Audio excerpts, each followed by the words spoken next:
we're good to go to our studio audience. Okay. Ladies and gentlemen, welcome to the Pembroke School Committee meeting Tuesday, March 17th, 2026. Happy St. Patrick's Day, one and all, or Evacuation Day to anyone who's in Suffolk County. Hopefully, if you're listening to this in Suffolk County, good luck to you. This meeting is being recorded. If you have any questions, you can send them to scinfo@pembrokek12.org. Would you all join me for the Pledge of Allegiance? I pledge allegiance to the flag of the United States of America and to the republic for which it stands, one nation, under God, indivisible, with liberty and justice for all. Thank you very much. Okay, public comment. Anyone here to publicly comment? Okay, no. Acknowledge the schedule of visitors. I think we're okay. Superintendent, any adjustments to our agenda? Nope. Nope.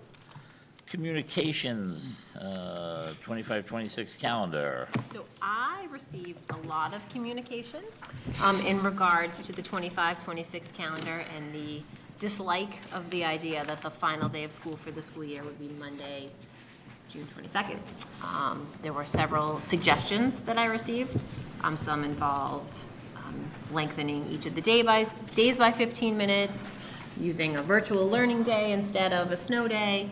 I think the one that had the most traction was whether or not the school committee would consider reopening this year's school calendar and shifting Friday, April 3rd, Good Friday, to a student day.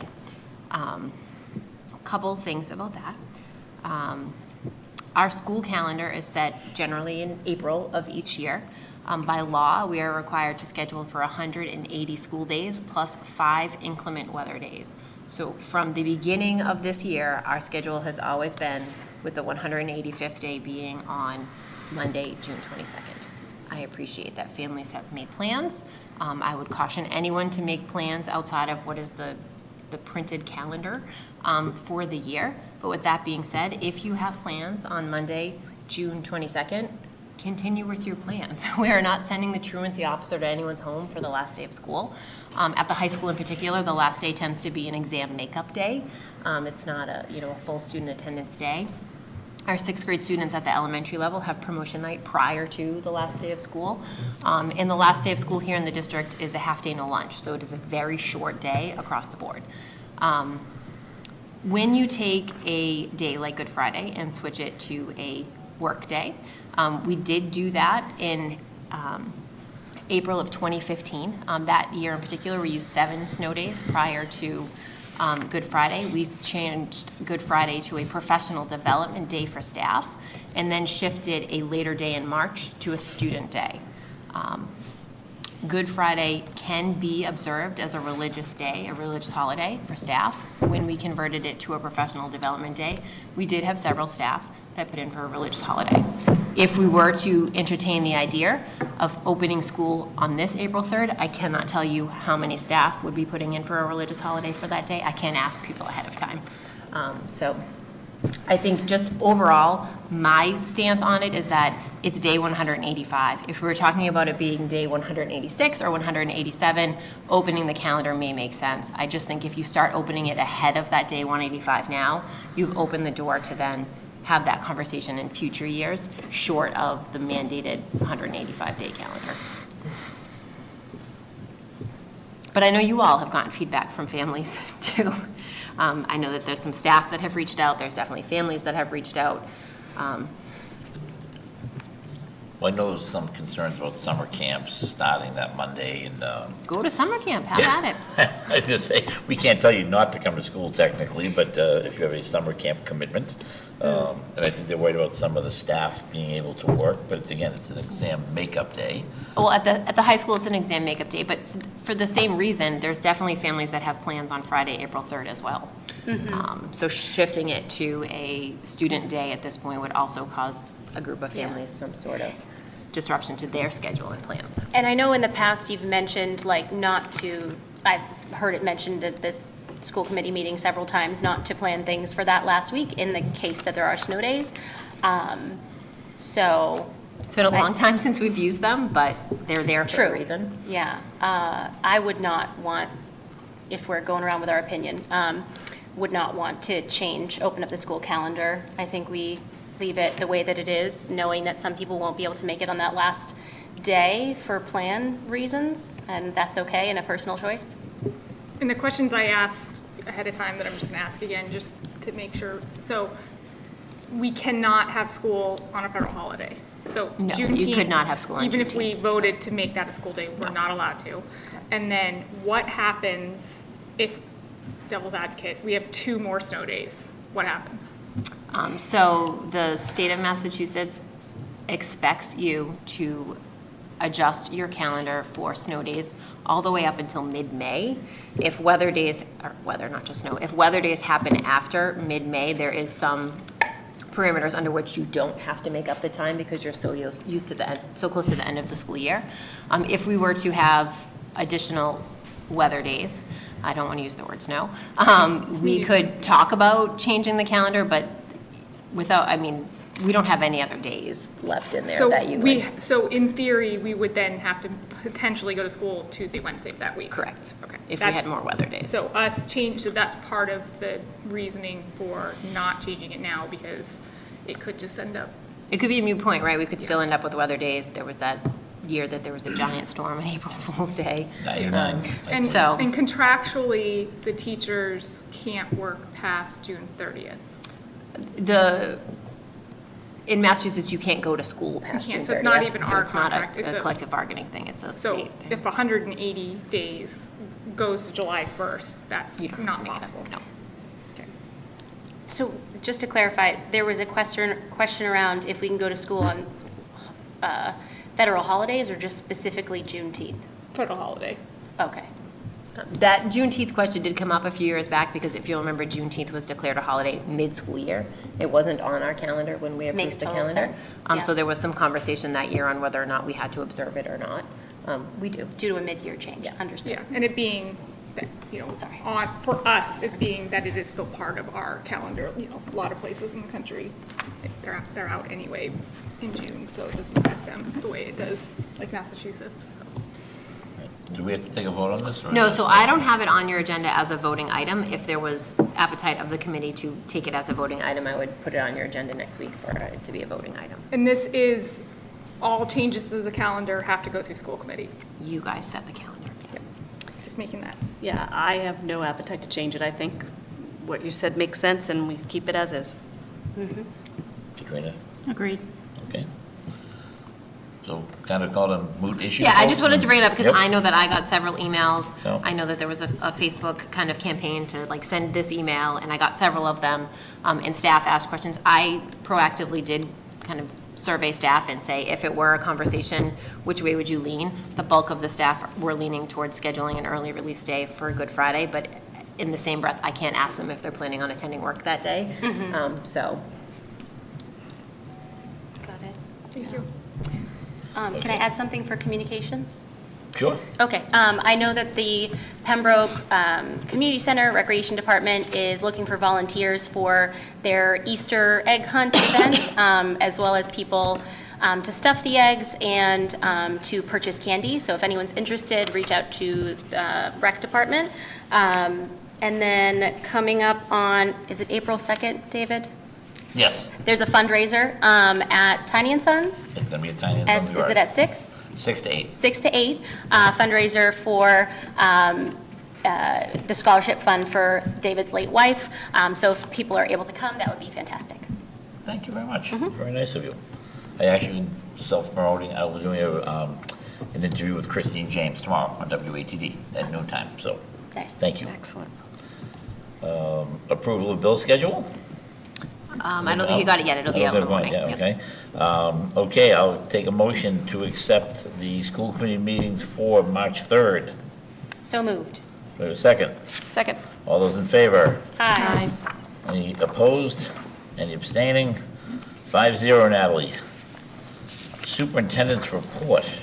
So we have a lot of stuff under my report this evening, and we're going to start with our next installment of budget presentations. And so up first, we have Gwen Chapman, and she's going to do visual and performing arts. I think you have a clicker, right? Yep. It should work from your seat. Mary Beth and I tried it. Maybe it will, maybe it Good won't. evening. It's always my pleasure to talk about art and music. There. So we are going to start with just going over our goals for this year, and we're going to, I'm going to share some things about our accomplishments, going through staffing and enrollment, and then our maintenance of effort budget and what our next steps will be. So celebrating goals, we're always out in the community doing our concerts, having students be able to share their wonderful artwork. So we do celebrate community by singing on Veterans Day, marching in the parade this year for the first time on Veterans Day, which was wonderful, and our art shows that will be coming up this spring, so we're excited about that. As far as our pathways go, I participated at the middle school in it was early March, and presented to the 8th graders everything about the music and art classes and about the pathways. So we always look forward to be able to reach them. And there's a video also on the Visual and Performing Arts webpage for people if they want to refer back to that. Excited to share that we've had our first student finish the music pathway this year. He did a independent study composition and wrote his own piece, wrote a libretto, wrote his own piece, performed it, videotaped it. So we were able to have a videotape and a score. So that's kind of exciting. And as far as PD goes, our visual art educators K through 12 are finishing the second year of their Art of Education University, and so they have the opportunity to self-select pro packs on many related topics to what they're teaching or something that they're interested in exploring that they don't currently do. And so that has just, the feedback from that has been tremendous, and we hope to, that's one of our goals for years coming up, that we'd like to be able to continue that availment of their program there for the Art of Education University. We've had teachers participate at MassQ, our National Association for Art Educators, and at the MEA. I'm headed up to Allstate this coming Friday with 3 lovely high school students that got into the chorus there. So that conference is happening this coming weekend. And again, I always do reach out to the staff, especially at the end of the year, to find out what they particularly would like to have targeted for PD. So that helps us plan for the next year coming up. Celebrating our accomplishments. So really excited that 8 out of 10 of our AP studio art students this year earned a qualifying score last spring on their exam portfolio. It's just an amazing breadth of work that they have to prepare and submit for that. We've had PHS artist exhibit works at the Boston Globe Scholastic Art Show, Emerging Young Artists at UMass Dartmouth, Congressman Keating Juried Art Show, and the Scholastic Art and Writing Awards. And currently, we have 10 students enrolled in the Digital Arts Pathway and 7 students in the Music Pathway. We also had a number of students this year be selected. This is Tyler Cahn's photograph called Beauty in Fall.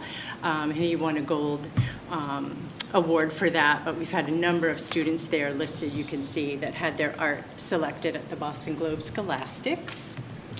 We had a number of students enter the Emerging Young Artists and Designers Award at the UMass Dartmouth, and you can see there how many. It was wonderful to have that recognition as well for those students. For the first time last year, we took part in the Attleboro Art Installation Art Museum contest, and I'm proud to say that PHS took first place. So it was the first time we ever entered, and this was done mostly by our art club, our after-school group, led by 2 of our students. So 2 of our teachers, they created this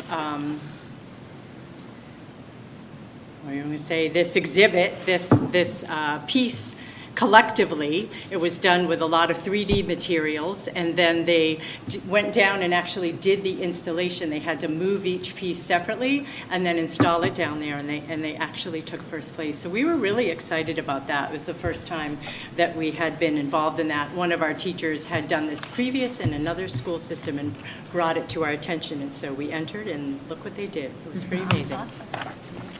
Also, our music department is always very busy, especially our elementary teachers.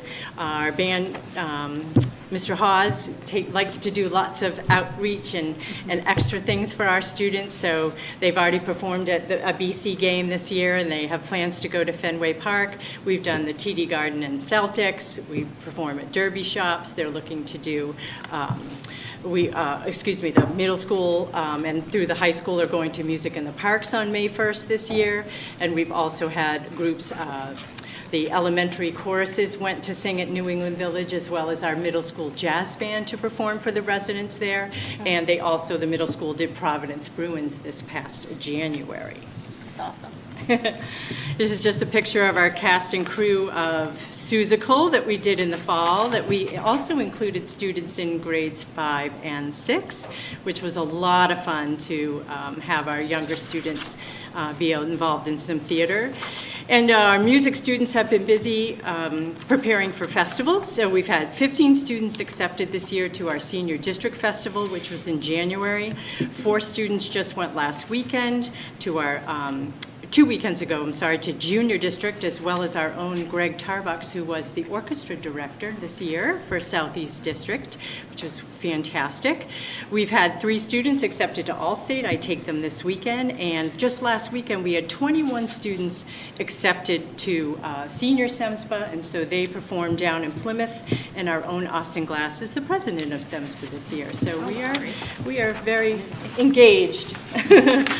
Our current staffing has not changed, so we have 2 full-time teachers at each of the elementary schools, 1 visual art and 1 music teacher. At the middle school, we have 1 visual art teacher and 1.2 music teachers, so that's Mr. Tarbuck's doing his string program there. At the high school, we have 3 full-time art teachers and 1.8 music teachers, so that's a full-time teacher. I myself teach 0.4, and then another teacher teaches 0.4 to get to that number. And at the elementary level, we have 2 instrumental music teachers, a full-time band instrumental teacher, and a 0.2 string teacher. I don't know if you have any questions there about staffing. Our instrumental enrollment at the elementary school, we really like to look at these numbers. They have been holding nice and steady, I'm glad to say, even with our declining enrollment. And just kind of a breakdown overall in that 174 number, we're looking at about 35 strings. In the grade 5, 6, if you were curious about how that broke down, but that's the total enrollment. So we're kind of, I like to say, the only game in town in grades 5 and 6, so we're kind of happy that a lot of students do choose to try an instrument. There is a little bit of attrition between 5 and 6 and then 6 to 7, but we're so glad that so many families are supporting their children in making that decision to try an instrument and to see what that is like. The current VPA class enrollment at the middle school and the high school, there's not a lot of change from last year. From the middle school art and music, you can see our numbers there. And at the high school, we have about a 5% increase in both music and art. So I would attribute this to 2 things. Yeah, we're excited about that. One, of course, is the new VPA graduation requirement that you all voted on last year. And also for the music classes, having the ensembles, having the ability to take it just as a semester class in the fall really did help us capture some students that wouldn't have otherwise been able to fit it in if it was a full year. So we had a lot of students say thank you for that. And the ones that did it a half year, I know for myself, are like, oh, I have to do it a full year next year. Just, so we're hoping that continues, if there are constraints in the schedule, but it allows students to have that opportunity and to get kind of invested in the music department and kind of see what it's all about. So that has been really wonderful. So we're pretty happy with those numbers. And we're not asking for anything addition this year. We're just looking to do what we currently do at next year's prices, so our maintenance of effort. You can see the bulk of our instructional supplies is the bulk of our budget because we have a lot of art consumables. Once we use those, they're gone, and we need to purchase them again. Transportation, we do provide all the transportation to all the festivals that we do. Per Mass Principals Association, students are not allowed to drive themselves to those festivals, so we have to provide chaperoned transportation to and from all of the festivals and the auditions that we do. I don't know if you have any particular questions. There's a graph of kind of how it looks with a breakdown between middle school, elementary school, and high school. So the high school tends to be a little bit more expensive, especially for art, as they're going through the art program. Our projects and things get much more sophisticated as far as the materials that they need to use. We also take care of a lot of the maintenance of instruments. We have many, many school-owned instruments that we're even allowed to let students use that may not otherwise afford it. So we just have them fill out a little form that they've taken they're all serial numbered, all of our instruments, but sometimes they come back and we need to make sure that they stay in working order. So we do have to, and we have the pianos tuned and things like that, so. And then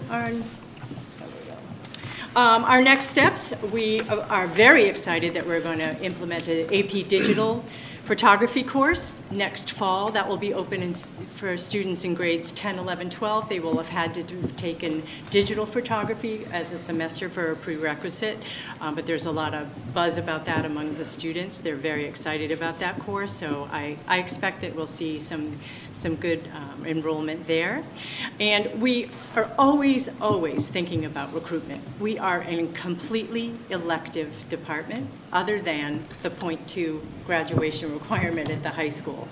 So to capture students, we really do as much as we can, things like doing Susical, having the younger grades come in, doing the all-town concerts like we put on last week, where we're letting especially caregivers and the students see what is it going to be like if you stay in the programs. We plan trips. We try to do things that are fun to give outreach, but also to give them that extra experience. You know, you have to make it has to be fun, you know, to be involved. So we are continuing to think about ways that we can always reach those students. But I would say to caregivers too, it's up to them too to help support and to make those decisions. I would say especially 6 to 7 and grades 8 to 9. Sometimes it is the caregiver giving that extra, why don't you just try it and see what happens, because the experience might be different than what you had in the previous school. So I would just encourage people to stay with it so we can see those numbers continue to grow.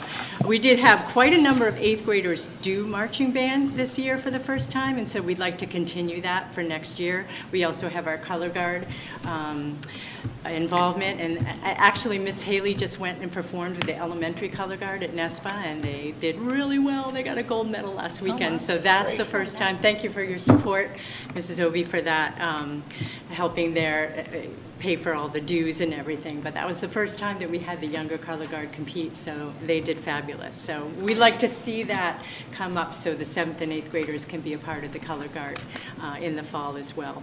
And like I mentioned before, I really would like to keep the offering of the Art of Education University. I believe the line item is actually going to be in the Teaching and Learning PD budget, but it's kind of short money for a 2-year commitment for all of our art teachers to be able to have that targeted professional development. That's the thing I hear from the staff the most, is that sometimes it's not always music and art specific, so this is a way we can really offer and to move their own professional practice forward, having those options. So that's slideshow. That's great. Questions? Yeah, I just wanted to say, fantastic job, you know, seeing the increase in music and art enrollment is really to be celebrated, and credit to all the work that you and others have done to get there. Thank you. And then I just wanted to mention, to highlight, I know you said Mr. House? Mr. Hawes? Mr. Hawes, okay, there we go, Mr. Hawes. Having those elementary performances in different places, right, like, I think that's also going to create those core memories for those students to be able to want to continue in high school. And so I just wanted to highlight that that's fantastic, continuing to do those, and it's wonderful that he seeks those opportunities out. And yeah, that was it. Just excited to see the increase in enrollment and ideas for the future. Thank you very much. Thank you. Allison?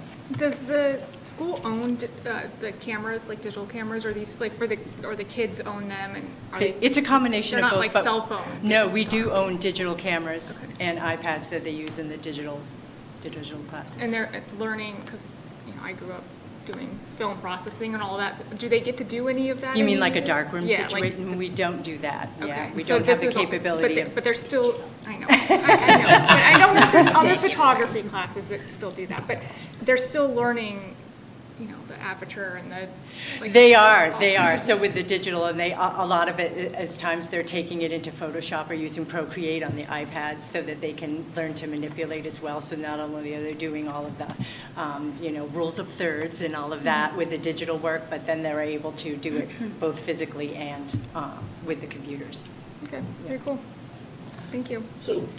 Well, I'm going to echo what Katrina said about the, recruitment and, getting the numbers up. I think that's fantastic. I love that you have the 8th graders join. I think that's probably, Key. yeah, absolutely. And obviously, Mr. Hawes does an amazing job every year. So I just wanted to, we had like a really interesting conversation today in budget sub about what Papa does and how they contribute financially, because they do a lot of fundraising.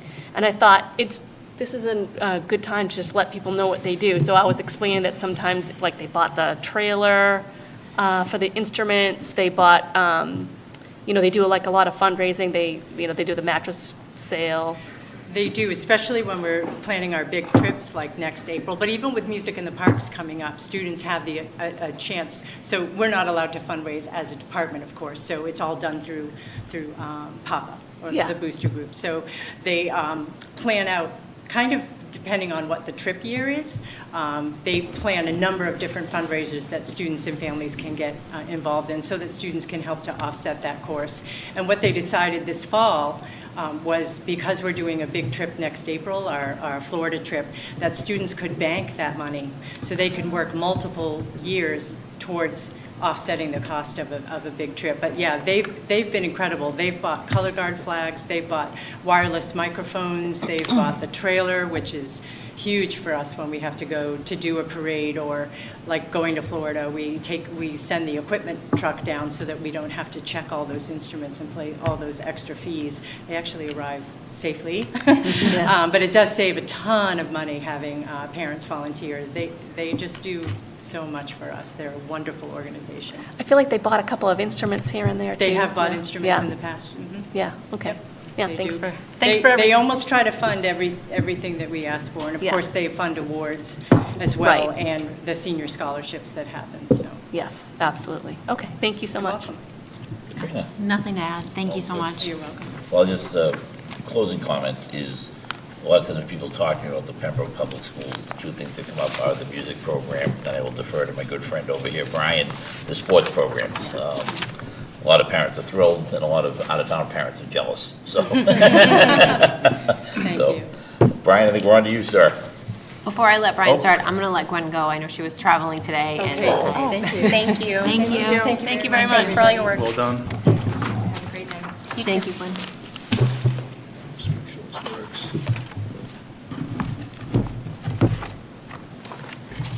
All right, we'll jump right into athletics. Thanks for having me tonight. I put this picture on this slide. It really encapsulates a lot of what I feel about our athletic program right now.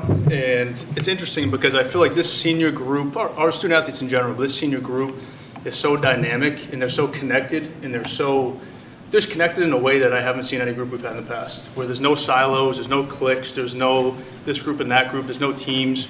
Our student athletes seem so connected in the senior class. Like, I feel like I could talk about them all day, because they fulfill what you want them to look like. So that's why I put this picture on here. This volleyball team had a ton of success. That obviously helps, but their connectedness just kind of shows how I feel that our student athletes are right now.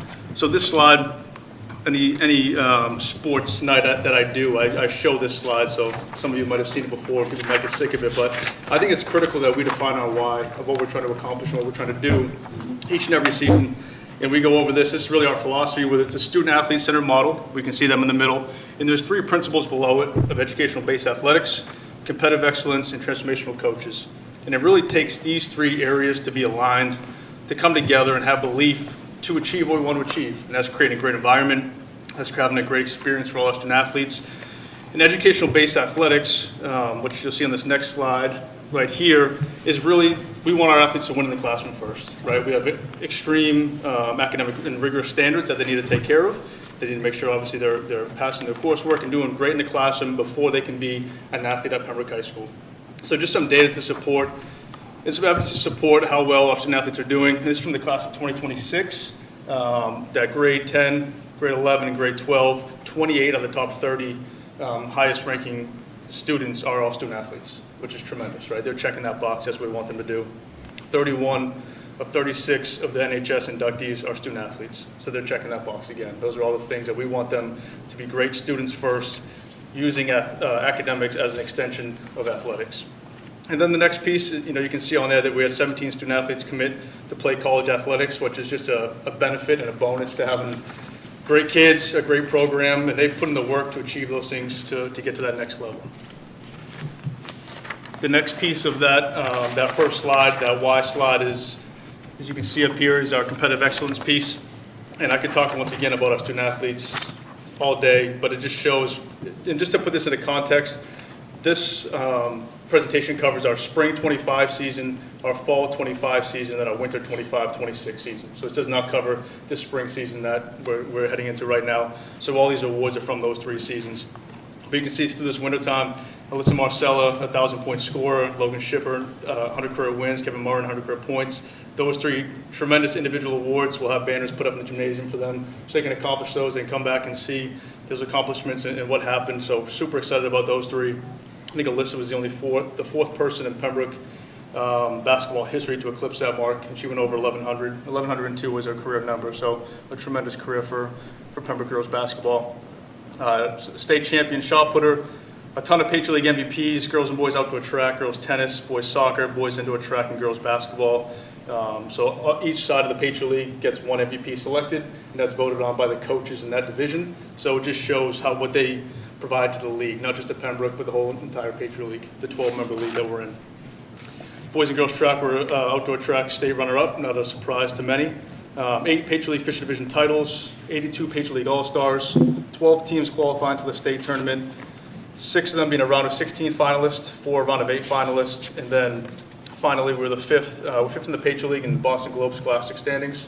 So the only schools in front of us are Marshfield, Duxbury, Hingham, in Hanover. So we're that 5th school. So we're above a bunch of, you know, highly competitive schools like Situate and some others that are around us. And this past year has been tremendous. And that scholastic standings is a win-loss result from your fall, your winter, and your spring season. It's an aggregate number that they put together. So overall, this winter, the fall, and the spring have been certainly a time of a lot of competitive excellence that we chase. But I think the important part of that competitive excellence side is that I truly believe the platform of athletics is the greatest tool that we have to really teach the things that are necessary to be successful in life. There's no shortcuts to be successful in life. There's no shortcuts to be successful in sports.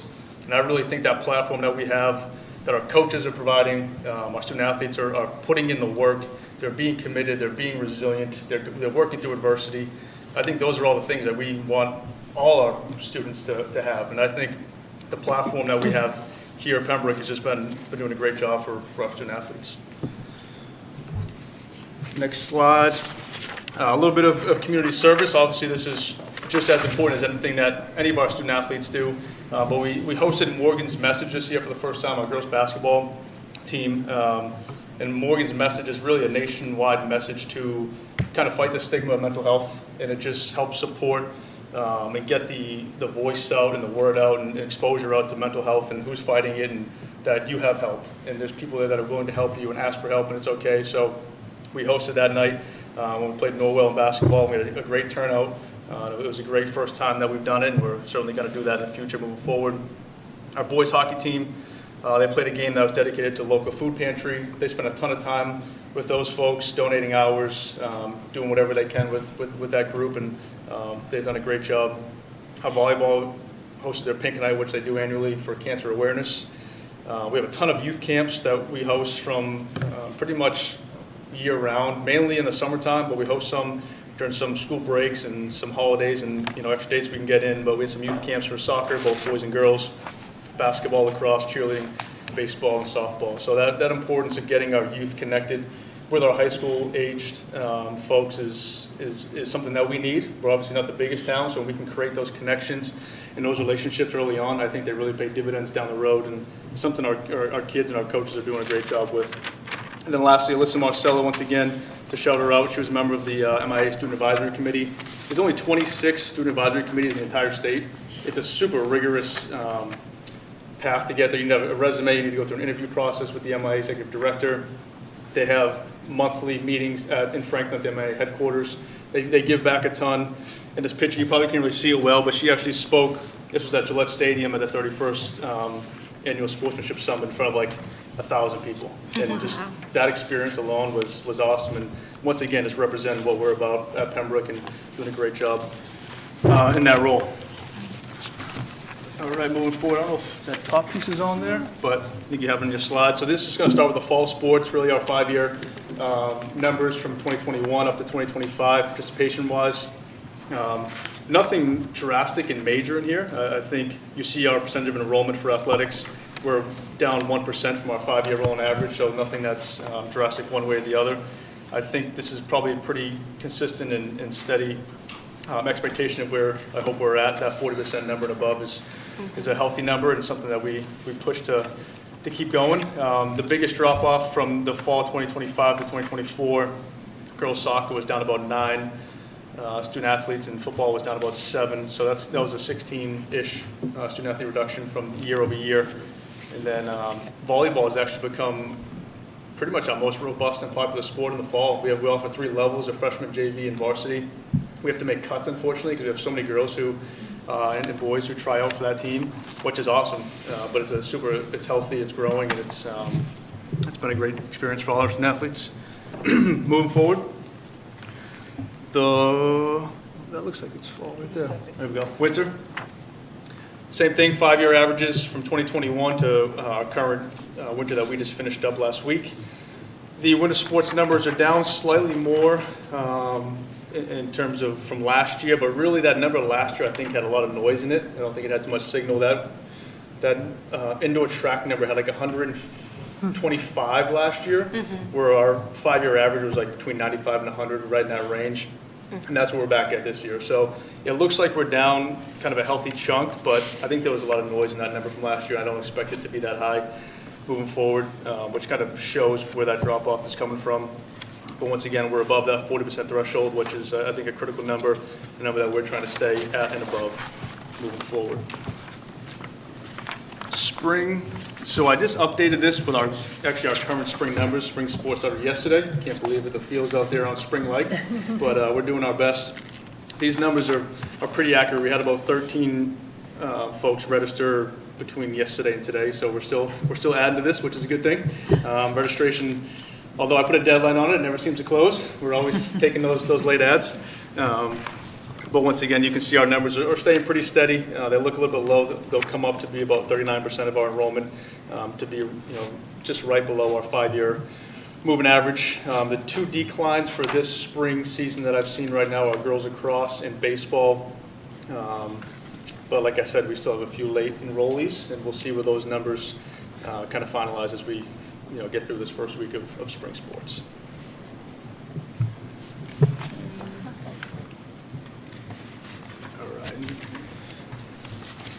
Budget overview, make sure I have this right.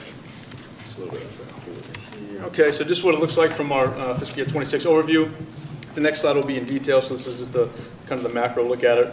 Athletic director, our coaching stipends, we have about roughly 60 to 61 coaching stipends, and that makes up both our Pembroke Community Middle School and our Pembroke High School coaches in all 3 seasons.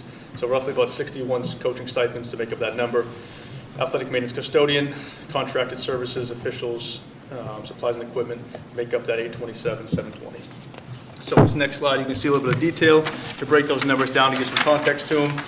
Our biggest and largest expense year over year is going to be our rentals. Our ice rinks continue to give us a cost that we have to pay, and it's obviously expensive, but it is what it is. That's the cost of doing business. We're fortunate they're in our backyard, and It helps from a transportation perspective. But our ice for our boys and girls team make up roughly 65,000 of that 90,000. And then our gymnastics program, our swim program, our two big other rentals. We use the South Shore YMCA in Hanover for gymnastics. We use the Kingsbury Club in Kingston for our swim team. And that makes up that 90,000 roughly for our rentals. Our league dues are consisted of our Patriot League dues and our MIA League dues. And then we have entry fees for our cheerleading competitions, our wrestling events, and our track events that we regularly attend. Field maintenance, that's just our, this stuff we need year over year. Athletic training services, that is the cost of Grace Walsh, our athletic trainer, and or any additional help that we get provided by Mass General Brigham, who's our contract is with for our athletic training services. So at times, if we need an additional athletic trainer, if we have multiple events going on, they will provide that to us as kind of part of our contract, and it covers everything that way. Reconditioning, police details, repairs, uniform replacement cycle, and transportation make up the rest of that 285 for contracted services. Game officials, we host roughly 270 home events, and for each of those home events, we have athletic officials, and that makes up that $58,968 price. And then our training supplies broken up through our 3 seasons in our athletic training room make up that remaining $30,160. So that's kind of the budget breakdown and overview. Last year, moving forward to 27, some of our goals as we look forward to continue to try to provide the best experience that we can is obviously our athletic facilities is something we're always looking to invest in. That's going to be always an important and critical part of our program. So once again, an athletic press box that you've heard me say for some time. Our grass fields, certainly after this winter, are going to need some extra TLC. They've been white for a long time, and they get a ton of use. So and there's not great drainage. So I'll be very curious over the next 7 to 10 days how they shake out in some better weather. And then in our gymnasium, our basketball hoops, we replaced 2 systems over the past 2 years and slowly been chipping away at it. But they are getting older in our gym, and they get a lot of use not only from our sports programs, but our PE programs as well, and our youth folks on the weekend. So they're pretty popular piece in our school. The next goal moving down is once again to strengthen our relationship with our youth sports folks. They're a critical part of what we do, and if we want to continue to have success, we need to invest in them to get them involved as early as we can. Like Gwen's talked about recruiting for her folks, we're recruiting for our own kids in our town as well. As you guys know, there's so many options from private schools and just so many more options nowadays for kids to go. We want to keep our own in town, and we're trying to get a hold of them at a young age to have a chance to do that. We continue to live stream our athletic events through Huddle. It's been, we've got a ton of feedback on it. We get over 10,000 views yearly. It's a free platform for parents, family, people afar to check in and watch their family and friends compete at Pembroke High School. And then continue to provide a holistic student-athlete experience. Grace does a tremendous job in the training room, taking care of our student-athletes. And then the strength and conditioning program is something that on the next slide I'll talk about a little bit, but it's been a very popular place in our athletic department as well. So to kind of put this all together, some of the capital items, obviously the press box is the biggest cost. That cost year over year goes up a little bit more and more as the cost of new business goes up. But I hope it's something we can try to put our work in and find a way to get that accomplished, because I do think it impacts so many in this town, from, like I said, from our youth programs to the high school programs. So I think there would be a lot of support behind trying to find a way to raise that money if that was a path in the town. I do think there's a lot of support. Basketball hoops I talked about, and then the strength and conditioning coach, this would be a stipend position, kind of like our coaches are per season. We have almost every single one of our teams use the weight room at some point in time or the other throughout the week or the individual season. So all our teams, we probably have, I wish I had a number to track how many kids were in there each day, but we probably have at least 100 student athletes who enter that weight room every single day from all different sports. And all different music genre tastes as all well. different I hear genres. blaring out of No there. matter- I'm like, oh goodness, Yeah. what is happening in there today? Playlists and all the fun stuff, but it really has become a place that it welcomes everyone. It's not just the football team or this group or this group. all our groups are in there. And I'd love to keep that a place where we can provide some coaching and some, each season, so we have some consistency for all our team and student athletes to have that, because I do think that is an edge. I do think having a strength and conditioning coach in the high school level is an edge, and it's something that our student athletes really, they enjoy being in there. So I think that would be a great addition to our program. And then the turf field, 1 to 2 years away. I got it tested in April. Our GMAX testing and some other testing were good from those ratings. Some of our seams in our busy areas are starting to decay a little bit, but we're in good shape. We added another maintenance each year to try to push that longevity out of the turf, and it's a busy place for us. We get a lot of use out of it, so that will be down the road. All right, I think that is the end. So happy to talk about anything athletics or whatever anyone wants to talk about. Start on the end, Katrina. Yeah, I guess, thank you so much for this. It's really helpful to see kind of how things are going over time and all the accomplishments of our student athletes. One question about, in terms of your biggest budget ask, like if you were to pick from the capital items, what do you feel like is the most pressing? It's a good question. It's really, I think they both, I think the press box and the strength and conditioning coach are both super pressing, but they're almost in two different avenues, where I think we get way more student athlete touches, obviously by the strength and conditioning coach, which has those benefits. I think the press box obviously has a benefit from a facility usage, from a game operations and logistics perspective. So it's a good question, because I think they have kind of a little bit of different path. Yeah. Got it. So it's kind of hard to pick. Well, since you mentioned raising money, so we did start last year to reinvigorate the Pembroke Education Foundation, but we need somebody to help us with the taxes and all the things that fell off when it stopped being functional before. So if anyone wants to help with that, would love to raise money for this turf field press box, because we can use that. But we do have some work to do in terms of the nonprofit status and things like that. But if we can get that worked out and there's folks who want to volunteer to help make that a reality, I think we could totally do fundraising for the press box. That'd be awesome. I think you should partner also with the boosters on that, because I know there was Would love it. an appetite a couple years ago to contribute toward it. Yes, so. and I candidly don't have a ton of time to do that, so if anyone wants to help, please reach out to me. Tell me what I need to do. I'll go picketing around town, whatever I have to do, holding up signs. So. Yes, We I was also looking at have my an cell phone opportunity number. with the replacement of the turf field to potentially put together a project, right? Like a athletic Oh, enhancement, okay. maybe. Like a If capital- 2 years from now, we're still, Can we do CPC funds for that, or no? no, I think it has to be grass. It has to be grass? Can't be I fake don't- grass? I don't know that Just much about curious. CPC, but we Yeah. couldn't use it to replace the turf field, so I can't Okay. imagine that you could use it for. I did have one What other is it replace the- question. I'm sorry, No, Katrina, you I go. don't mean jump on, I just want No, to stay no, on you go. topic for a minute. But didn't we use CPC funds to do the playgrounds? The playground, yes, but like I feel like Matakeesit works because it's grass.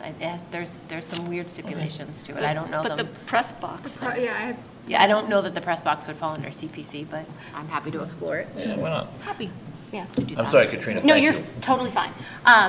I was just curious too if we've looked into, and it may be a no, but if we've looked into any grants for any of these.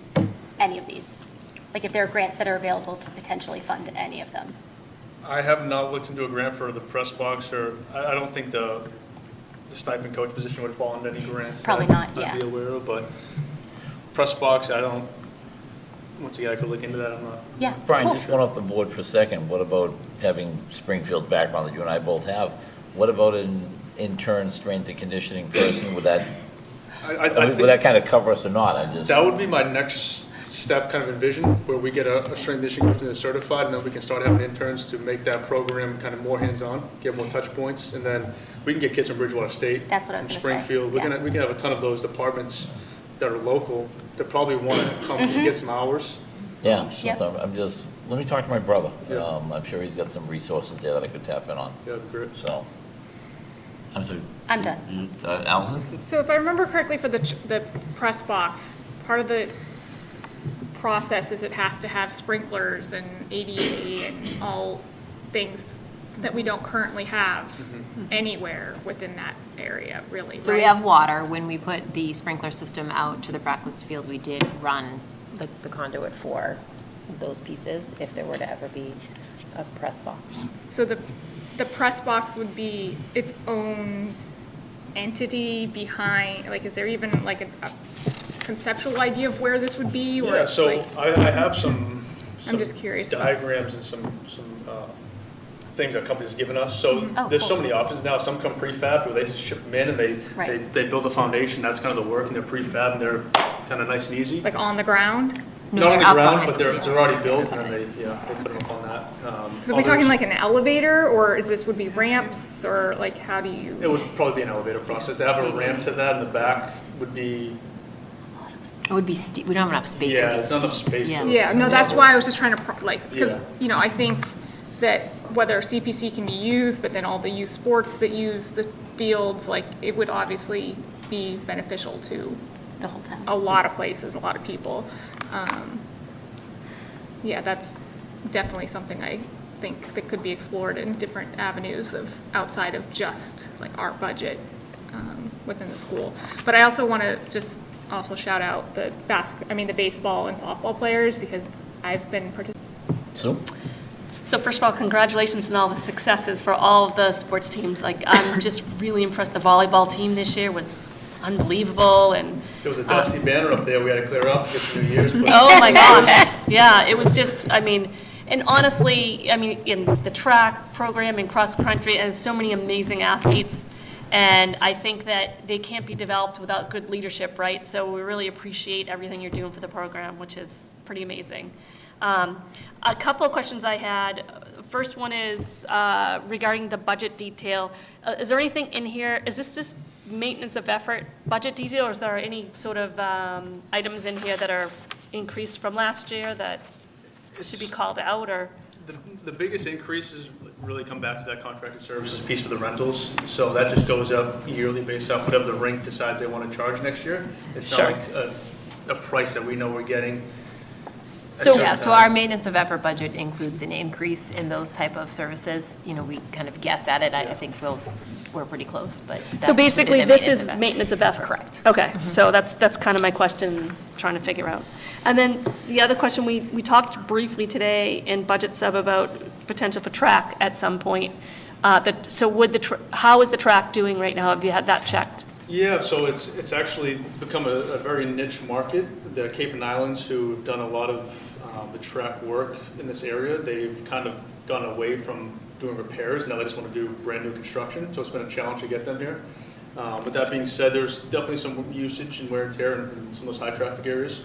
It's probably going to be along those same lines as our turf field timeline. Like Aaron said, it might be a project piece where we come in and resurface it all. It's not going to need to be reconstructed, but it'll need to be resurfaced Okay. sooner than later.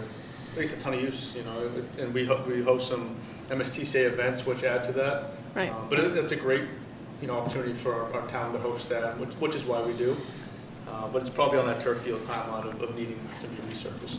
Okay, all right, good to know, thank you. Trina? Nothing, thank you so much. Again, I'll kind of come to a close, and I will say, Brian, I still remember the first time someone asked me if we would interview for this position. And having a very athletic background, a Springfield College guy, I looked at your resume and I said, why in heaven's name would this guy want to come here? I said, he is so grossly overqualified. And then I honestly said he'll last about a year, and some school will scoop him up. How many years are you here now, sir? 6 years? 6 years. We have an agreement. Well, I just want to say, I'm honored to have you here, as with all the faculty and stuff, but I just remember seeing your resume, and I was saying to myself, holy heavens, I said, if we can land this guy, this is like big time. So, and your results have proven it, everything you've done, and again, similar to the other people, you know, Gwen's music program, whatever, it's just what we're known for. So, thank you for all you do. Again, I've always said, you call the kids student athletes. It reminds me of my dad. I think that's the greatest compliment in the world. I've never heard you once say he's a football player, a basketball player, track, whatever. So thank you. Great presentation. We've got some things to look at in the future. Thank you, guys. So, Thank you. Brian, you can go if you want. Do you want me to hang out for waivers? No, there, I got it, that's fine. Thank you. Thanks. Have a good night. No pressure now. Yes, sir. If you do well, you get to leave. If you don't, you have to stay. So, We've had two amazing Let's see what you presentations, so. I don't have, great job, right? I don't have any gold medals. it's not true. My You still department to appreciate it. show. And in fact, the irony is, when my department does their job well, nobody notices. And that makes it tricky, because we certainly notice when things are not working, Yeah, that's true. right? If that screen doesn't work, we're in big trouble. Nevertheless, I'm going to follow the same format as our colleagues did. We'll talk about an overview of, the historical information, update on the fiscal year 26 goals that we put into place, take a look at what's coming for 2027, and outline the priorities where we're headed. I finished a really, I don't use the term rigorous lightly. This was a rigorous course I took, where on the first day, the professor stated that technology in schools has quietly become infrastructure. And it really truly has. This department has two sides, and I have to forever look at this with two minds. I'm an educator first. I was an educator for 20-something years. And I bring that to the educational technology portion of it. But then there's a ubiquity to technology in everything we do now. So, the Wi-Fi, the HVAC systems, we're responsible for keeping all of that going, and if it's too warm or too cold. The learning management systems, the network security, student data protections, delivery of instructional materials, the point of service machines in the cafeteria for the kids, the huddle cams that Brian uses in security.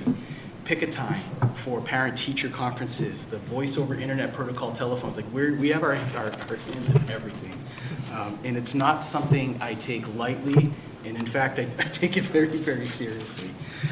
So to that end, our foundational principles and strategic outlook remain from last year. At the nucleus of it all, kids are first. We're a school district, kids are always first. When I speak to this sort of wish list of things that we're looking at for the budget, I try to approach it pragmatically with a very realistic outlook. I'm not sort of unaware of the lift that the citizens of the town will need to look at in the coming months and things like that, nor unaware of all of the things happening sort of with tariffs and supply chains for the things we need. So this isn't the year for a moonshot. Maybe next year we'll see how it goes. But it's that pragmatic approach to all of this that we keep at our heart. Transparency of practices for our department. If we think about the way our data was used 10 years ago compared to now, where everything is for sale, having transparency in our practices when we're working with these other vendors and how are we using the kids' data, all of that needs to be crystal clear. So we keep that to heart. And we keep respect to our funding sources. We know that our stakeholders are those families with Pembroke Public Schools students. And there are some families and residents who don't have kids here. I look at those as our investors. So what's their return on investment going to be? And I'll do my very best to keep respectful of that. In terms of our outlook, I spoke last year about the exponential growth of technology and the linear path of schools. I was asked not to show that slide again this year because it is very overdone by me at this point, but nevertheless, it's still there. See how well he takes the feedback? Look at that. To pull a page from Director Phillips's book, we're trying to skate toward where the puck is headed. I don't know of any way to stay ahead of technology. It moves too fast. ChatGPT came out 4 years ago. It's on its 5th iteration, and we're still trying to figure out how the whole thing works. So it's an outlook that way where if we can enable our students, empower our students with transferable skills so that no matter what comes out, they will have something to put towards it, that's our goal.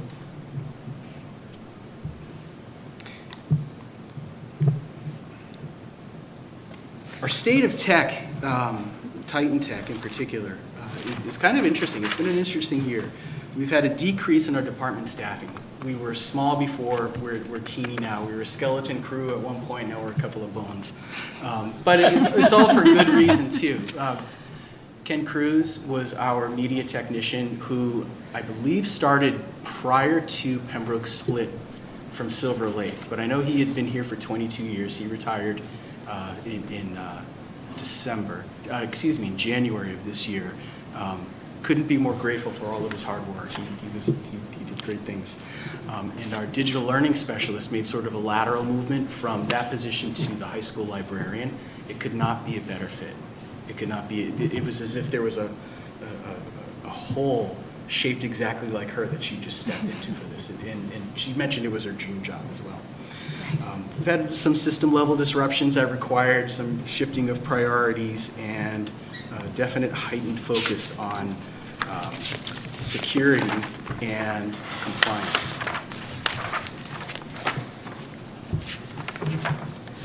But our tenacity is greater than the adversity. And despite it all, I'm a judo guy at heart. It's my secret life. We fall 7 times and stand 8. And we'll continue being committed to reliable network access, to compliance with state and federal regulations, with things like data privacy and all of that, filtering. A hyper-responsive technical support team. Even though we're small, we try to get to you in the day those tickets come in, and continuation of instruction based around all of those network needs. So in terms of our expected outcomes, our core goals, we need to strengthen our cybersecurity posture. Things have changed. Again, thinking about data in the last 10 years, things have changed considerably. I'll speak a little bit more to that as we move forward. Increasing our department agility. Although we're a small team, we've outsourced.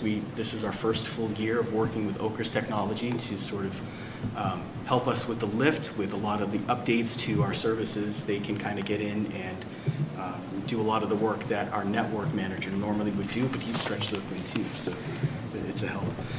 Device equity and connectivity ubiquity remains a core goal, as well as best practices for professional learning with our teachers so that they can deliver their best to our students. And continuing on with our replacement cycles. We'll also continue to support all of the digital community that we have. There are over 100 ed tech software programs that we're using from pre-K to 12. That includes instructional and non-instructional components. Support of all of the standardized testing that's all digital now as well, from MCAS to WIDA to the AP tests. Around 3,600 end user devices. An end user is just anyone that's using a computer. Right? So it could be an iPad, or it could be a Chromebook, or a laptop of some sort. But supporting all of those, the VoIP phones, voice over internet telephone system that goes within and among the schools, security cameras, our key fob security entry systems, all of the audio video projection devices, and our intranet, our Pembroke intranet as well.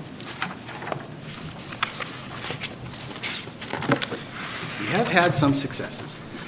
It's neat hearing Director Phillips and Director Chapman talk about the kids, because I see the same things. I have a help desk course that is run at the high school.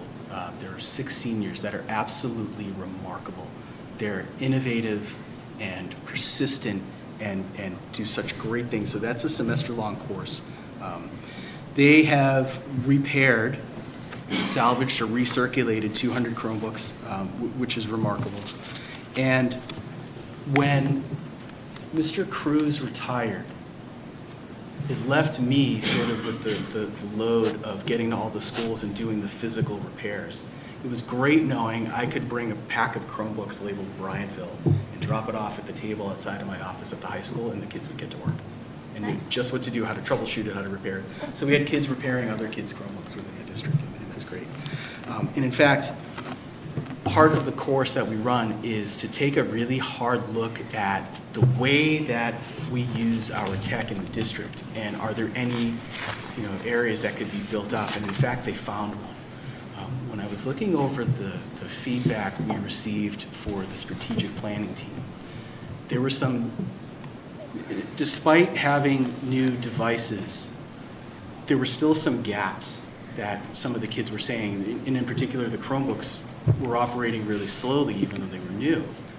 And the kids took a deep dive into it and realized that, without getting too technical, Google Chrome takes up a lot of memory when it runs.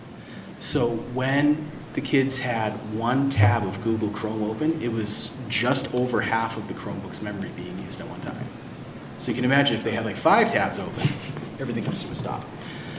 So as a result of their work, we sort of reimagined how Chromebooks would look for the kids for next year with some increased memory, but we'll speak to that in a few slides. But that's because of the kids. It's because of our seniors, Tyler Can, Michael Madden, and it's just the thing, they're names that we all hear, Nick McCarthy and Aiden Donahue and Chris Smolinski, they're just remarkable. Oh, John Vieira, another one. Just absolutely outstanding kids and incredible troubleshooters, and they could leave and get a job at any tech service now, except for John Studio, but the others. Faculty and staff, we've done, I think, a nice job of centralizing our tech department. It used to be we had a couple of free agents that sort of came under our umbrella too, and that offers up a little bit more leverage when it comes to assignments and getting things where we need them to be. Our building-based lead technology teachers have been fantastic too. There's one at each school. They are classroom teachers and will help support. A lot of times they're our first line of defense, so if a device comes in broken, they will be the ones to send the support ticket, and then my team can kind of go from there, go from that. But they are very well-respected and sought-after presenters at conferences on technology because of the innovative things that they're doing in their classes. And they contribute to our weekly Tech Tip newsletter that comes out on Tuesdays. In terms of our adjustment to practices, we're at almost full enrollment with multi-factor authentication on our Google accounts as a safety measure. It's another lock to the door to keep the bad guys out. We have a strong presence in state and regional tech leadership. We've been featured speakers at conferences on artificial intelligence and assistive technology. And then there's also leadership on a regional assistive technology special interest group that meets bi-monthly. So I'm lucky to kind of be that guy. We've had a few high-level certification acquisitions as well, and we're working on developing guidelines on artificial intelligence in the district. As a matter of fact, tomorrow.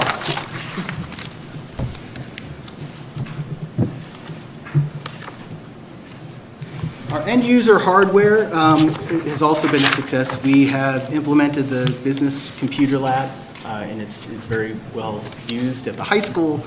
Taryn Lang is the teacher there, who is also one of those people I spoke of a moment ago about presenting. Her command of an auditorium when she presents is remarkable, and just we're very lucky to have her. She's fantastic. Our high school staff device replacement continues, the Windows laptops and Chromebooks for faculty. We use Chromebooks for our para-educators and Windows laptops for the classroom teachers. And 575 Chromebooks have been replaced. It's our cycle of renewal that we began recently, beginning in grade 2, moving on to grade 7, and then again at grade 9.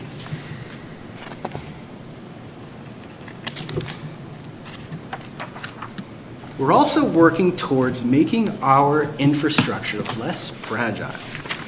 So these are some things I'm particularly proud of, actually. So we've completed our upgrades to the wireless internet. There are access points. You can see them in this room.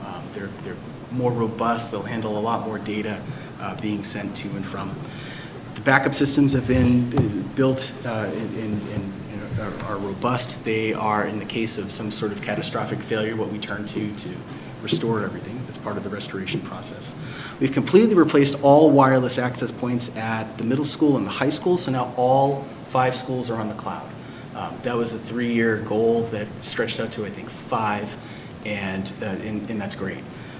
So the reliability and all of that, we don't have to rely on some old device in a dusty closet that someone will trip on a cable and knock the network down, which is actually what would happen.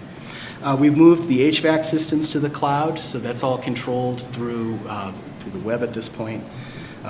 We had our hands on installations of new PA systems that attach with our network as well at Hobbamock and at the middle school. And I mentioned before, it was our first year of full managed services with Oker's technology. Super easy to work with and respond. And what does Oker's do again? Oker's is a number of things. They supply a lot of the materials that we use, but they provide a service sort of like the guy in the chair. They'll have an overview of all of the things that are happening on our network. Okay. So if I notice, the library lost connectivity at North Pembroke, I can reach They out can to help with them that. and they'll have someone on, not necessarily on site. If we need that, they would, but they can adjust things on the back end. Got That's it. the benefit of having things on the cloud. We no longer necessarily have to have somebody come in to get On site. hands on a gadget. Yeah, It's done got it. Okay, remotely. perfect, thank you. Absolutely. Great question, too. In terms of transparency of our practice, this is an important one. I mentioned that personal data is sought after by threat actors for a number of reasons. And the ways in which businesses use data it's critical to make sure that it's protected. So what are we doing with the kids' data? Because there's a lot of it. So we recently signed on with the Student Data Privacy Consortium, and that is the industry standard of, we have to have a signed contract with them that they're going to keep the data protected and not sell it to vendors and that sort of thing. If they are unwilling to sign their contract, we are unwilling to work with them. Awesome. The district website also has our data privacy practices on there too. It's all within 3 clicks. So if you go into the district technology page, there's a big purple shield on the right side now that sort of opens up what we do with the kids' data and what we don't do. There was also sort of a gray area with the whole repair process and billing of families too. So we made an overhaul to that. In the past, there was no process. Things would get dropped off, parents would get billed. It's on the bottom of a report card, but I mean, I was a little bit surprised. I think it was last May when I went to the main office of the high school, and there was a line of panicked kids from Mrs. Harrington's desk, I'm not exaggerating, clear into the auditorium. Holding checks and wondering how to write checks because their iPad broke when they were in 2nd grade and they were billed for it, and somewhere in the mix, I mean, who likes getting an unexpected bill too? And so we switched things up a little bit. There's a process now.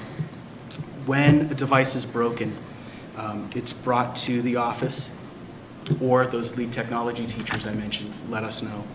At that point, we send an email notification to families that something happened with their device, that it just says that your student paid a visit to the tech department today, we're going to look things over, but there may be a bill coming, so just be prepared. We assess the device from there. If it needs repair, we do that in 2 ways. Either it's done with the kids at the high school. If we can use salvaged parts and the kids do it, we do that as sort of a teaching moment, teaching material that we don't charge. If it needs more experienced, hands-on sort of thing, then we'll have our technician look at that and repair, and then there are fees that apply for there. At that point, we put the fee into Power School, which automatically pushes it to My School Bucks, and then parents will get a push notification there that there's the bill. They could pay with a credit card. They don't have to write a check anymore. There'll be no kids holding socks full of coins in front of Mrs. Harrington's desk anymore. We could do payment plans. And there's a dispute form in case they feel as if they had been charged unfairly on the district website as well. We take photographic evidence of the things that we do and put it in a file too, just in case there are questions about that. So far, the tech department's got back about $2,000 in outstanding bills, and I think overall we kind of pushed it to all the other departments too for like missing textbooks and things. I think it's about $4,000 or $5,000. I can get a solid number, but it's working well so far. Nice. And the disputes have been reasonable. They've been very, very reasonable. Our staffing is small and mighty. We obviously have our Director of Instructional Technology, Aaron Tinker is our data and software manager. James Ulisse, again, another person that started at Silver Lake and brought his skill to here. He's been here over 20 years as our network manager. And our newest hire, I think this is week 2.5, he was supposed to start on the blizzard. That didn't work out. But Patrick McGovern he's a 2011 graduate of Pembroke High School, actually. Absolutely remarkable human being. His technical knowledge is only matched by his personality. It's ironic to think that the most important aspect of our technology department has nothing technical at all. It's about relationships. And he's got that personality where he can reach out to people, and he does great work. And we're lucky to have him. We still have our 5 building-based lead tech teachers: Sarah McNulty at Bryantville, Mindy Murphy at Hobbamock, Katie Ruggiero at the middle school, Greg Zapati at the high school, and of course Kate Nugent here at North Pembroke. And Thursday, through the Pathways program, we're interviewing 4 senior interns.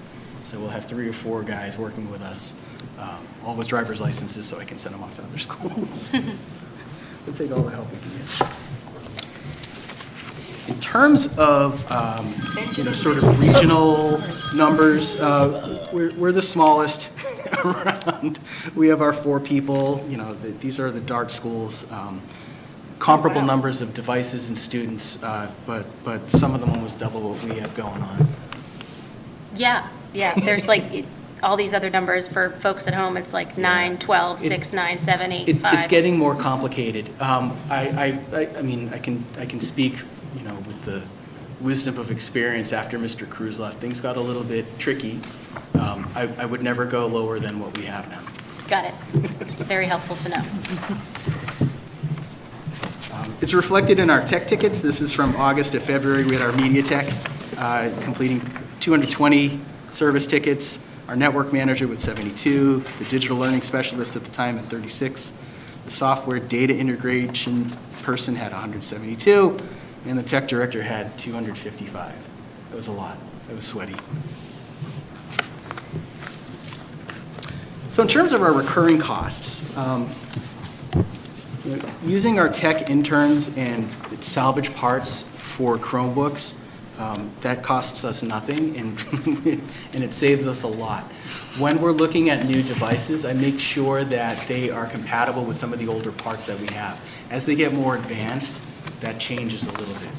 And of course, Apple, when we talk about iPads for the littles, those aren't really compatible with parts. We have to send those off for repair.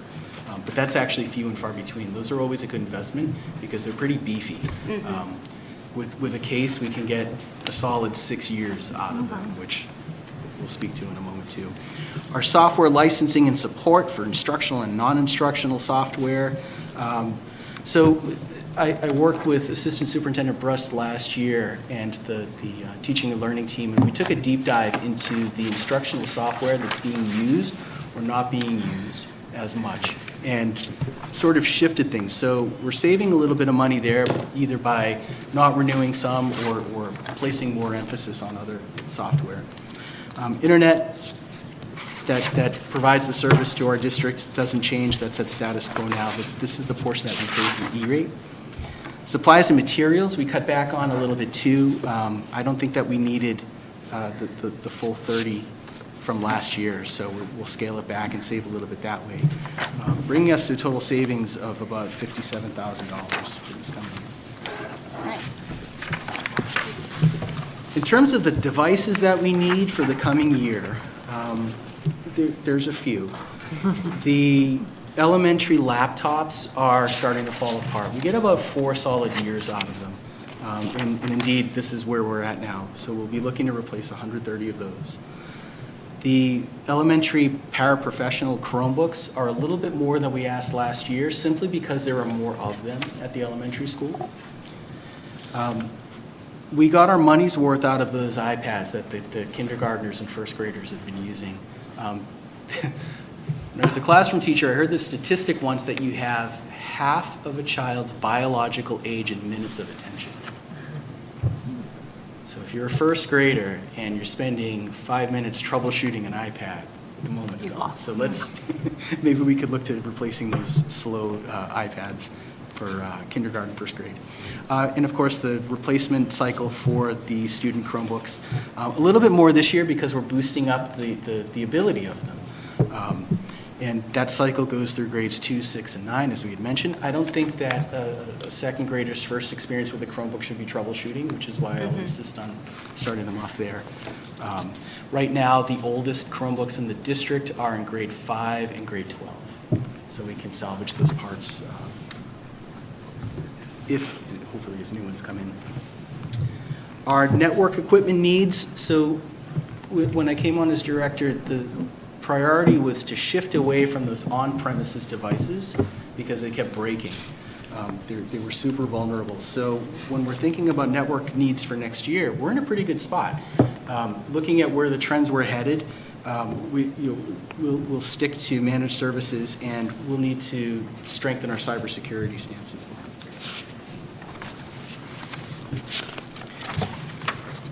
This is the not as fun stuff. In terms of a justification for the cybersecurity stance, I have some alarming statistics to share. There's a good part of my week where I spend much of the day stopping cyber attacks and phishing campaigns and things like that. It's a lot. Data from the research that I've shared here indicates that there are 4,388 cyber attacks per week per organization. On an annual scale, that's 228,000 per school per year. And as it says in context, more than double the global average for other sectors.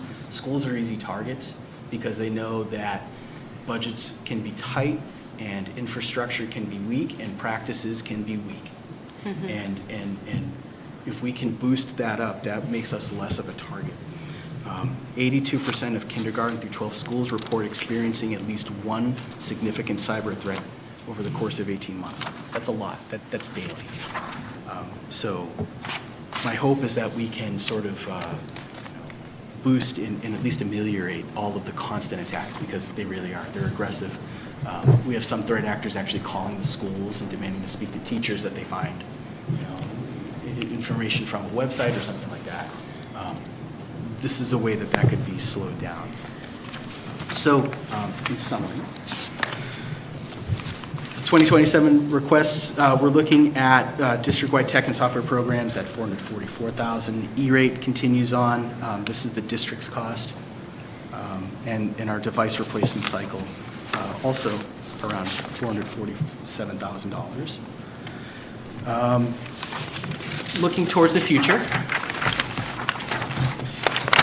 I'd like to continue with the replacement cycle of the Chromebooks for the kids. It's a great tool for them to use. The engineering lab we'll take a closer look at in fiscal year 2028. The secretaries and central office staff will need some new devices also in 2028. The digital arts lab, this is what Director Chapman was speaking of, all of the new courses. These are the devices that will facilitate the new courses that are coming, digital photography, things like that. VMware server replacement. VM stands for virtual machine. Essentially, if you imagine a power strip it's like a plug that you could put a bunch of other plugs into. Virtual machines are a computer that pretend that there are a bunch of other computers too. Those are something that we use to run Power School and things like that. So the replacement for those sometime in 2029. Firewall updates and replacements as well, backup solutions. And I'd like to eventually move Power School off premises to the cloud as well. That'll offer more stability. That one breaks down a lot. We have a great team that works with us to build it back up again, but it'd be nice to not need them. And also a shift away or a shift back towards the instructional technology portion of my job as well. So I'd like to see, and Assistant Superintendent Brust will speak to this, I think, as well, but looking at some more teachers, especially where there's so much coming. Yeah. There's so much coming. Artificial intelligence is only part of it. And having people who are dedicated, highly qualified instructors to facilitate that learning will only benefit all of us. So thank you. Amazing. Katrina? Yeah, just a question on the, I know you had mentioned the stronger cybersecurity stance. Yes. And just wondering if there's any budgetary It's a great question. things I aligned left with it that. blank on purpose. Okay, Part of that is we could put it in towards the managed services portion of it all. E-rate won't pay for cybersecurity. We need to see what's out there, really. There's a number, there's Arctic Fox is a company that does it. There's a Sentinel-1, there's a number of them. So once we get a little bit more clear. And there's also that, and I don't mean to sound paranoid, but there's that security component of it too. I don't want people to know what we're doing in terms Understood.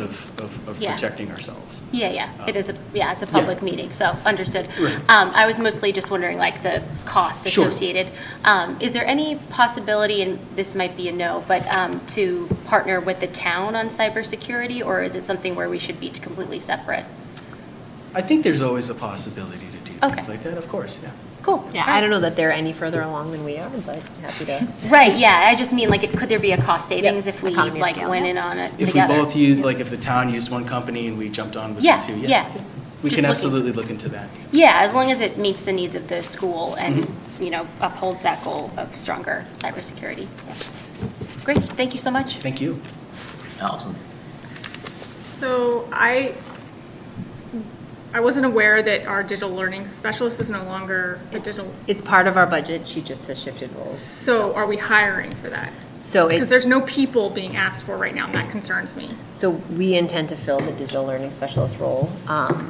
As you can imagine, the digital learning specialist is probably somebody that already exists here within our organization, and pulling them out of a classroom in March or April doesn't make a lot of sense for students. So the intent is to post it as we get closer towards the end of the school So year, we- because there are several internal candidates for the So we role. filled one internal need with another internal need, leaving another internal. need. Correct. So I'm just concerned that that happened without, I guess, being aware, because we were already on the low side, so I'm concerned why you're not asking for people. So, I mean, he is asking for people on the back there, he's asking for another Yeah, network. But not this year, You don't, well, In the back? future. so some of this educational technology, teachers can show up in Mary Beth's presentation. Some Okay. of this can show up in the Because admin recommended if budget. we're half the size or a third the size of some, I'm concerned that we're not asking for enough, and that concerns me. Yeah, so the tech integrator position isn't a position that is, though in the past we've assigned tickets to them in certain places, the basis of that role is to get into classrooms and facilitate technology for teachers, to work with teachers, to, troubleshoot in the classroom, in the moment. It's a teacher role, it's not a tech role, it's not like a technician, it's not a repair, it's none of those. They work as a coach for the Right, they're an teacher. instructional coach for teachers. Well, I'm just It- looking at like schools that have less students and less teachers, and they have 7, 1 director, 3 media techs, 1 data manager, 2 digital learning. Yep. So I just feel that even some of the higher. Yeah, we've always been low. I think No, I know we have, Mike shares but this we're at, each year. we're at. I'd We're have to at go- 5, there's 5 positions, only 4 of them are filled right now. No one is saying that all of these are filled in all of these places either, they're just what's budgeted for. Do any of these other DART schools, do as what we do in terms of having the students do all of that tech work? I've had a number of them reach out to ask about our program, actually, so there are some that do. But we have a really nice model with that. I'm just wondering if that has something to do with why our staff is slightly lower.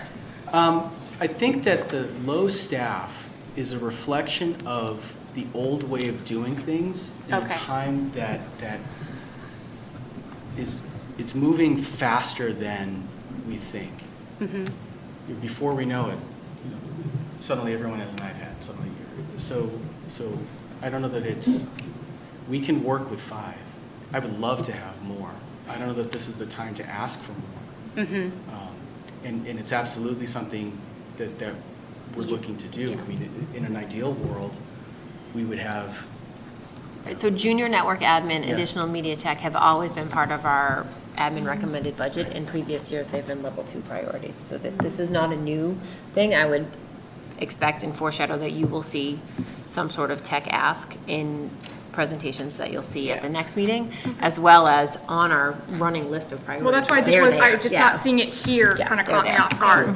It's also the reason why we moved towards managed services too, Yeah. to act as sort of a junior network administrator. Mike works hand in hand with the content supervisors in our teaching and learning meeting, and we have discussed this at length, and we are aware of the fact that we need digital literacy teachers, educators, probably in each building to help students today start to navigate some of these challenges that we're talking about. They fall a little bit outside the scope of what he does, but they fit a little bit better into the scope of asking. Well, and I know I for bring this up educators. Yeah. a million times, and it, again, falls between the two, but like the kids aren't learning how to type. And that drives me insane. Because the only of my 4 who knows how to type, I had to teach. You're not wrong. So that's a problem, like, you know. So how we, and again, this is split, but I don't know, this just is kind of, I'm hoping to see more numbers for people, because I think a lot of what's come out of You'll be really happy next week. Okay, that's good. The need of the community. And slightly horrified. And the need, perfect. That'd be hard to do at this point. The need of what, you know, with the struggles that we have, the fact that I think a lot of it falls in places that shouldn't always have to fall in those places. And that's where I think this number, and it, whether, you know, moving internally to like, there's holes that I'm not okay with, I Sure. guess. And keeping in mind that managed services is, in a way, the equivalent of having a person on staff. So, you know, a junior network admin is pretty similar to the Okay. $60,000 that we would pay for purchased services. Yeah, so like, I So guess- there's other ways around it. Again, as to the point that Mike was making a minute ago, our student help desk, it's not a one-for-one for another media tech, but it's a fraction of the work that person would be Yeah. doing. So that there's some places where it's not as big of a hole as it might look like from this chart. Yeah, well, just like knowing that, you know, like, again, we're going from one side to another, but it's, again, there's now a gap that some of our students possibly aren't having. Yeah, and so the needs reason why met we that- move forward with filling the librarian position at the high school is because it's student-facing, right? So being able to have students access the library as opposed to being able to provide the instructional coaching support to teachers in the realm of instructional technology was a choice that we made. Both positions are budgeted, and as Mike alluded to, Naomi is the exact person for the Pembroke High School librarian position. That is, great things are going to come out of that pairing, so. We try to be as least disruptive as possible when we're making moves during the school year. All right, Sue? Yes, so first of all, I mean, you're doing a great job with very little, like, because you really, I mean, this stuff is really needed, and you're somehow managing to juggle it all and still make it work. And I do have to say, the one thing that I really love about the way Erin prioritizes things is it's so student-centered. It's always about how we can best serve the kids and get the kids as much as possible, and that's one of our strengths. But at the same time, I do see Allison's point, and I feel like at some point, we really need to start focusing more on, you know, getting our tech up to par with other districts. You know, not that it's not, because he's doing a lot with very little. But I would like to see us make some sort of an investment toward that goal, because it is the infrastructure now. This is what we do, right? Like everything is tech now, everything is online, everything, you know, we can't survive unless we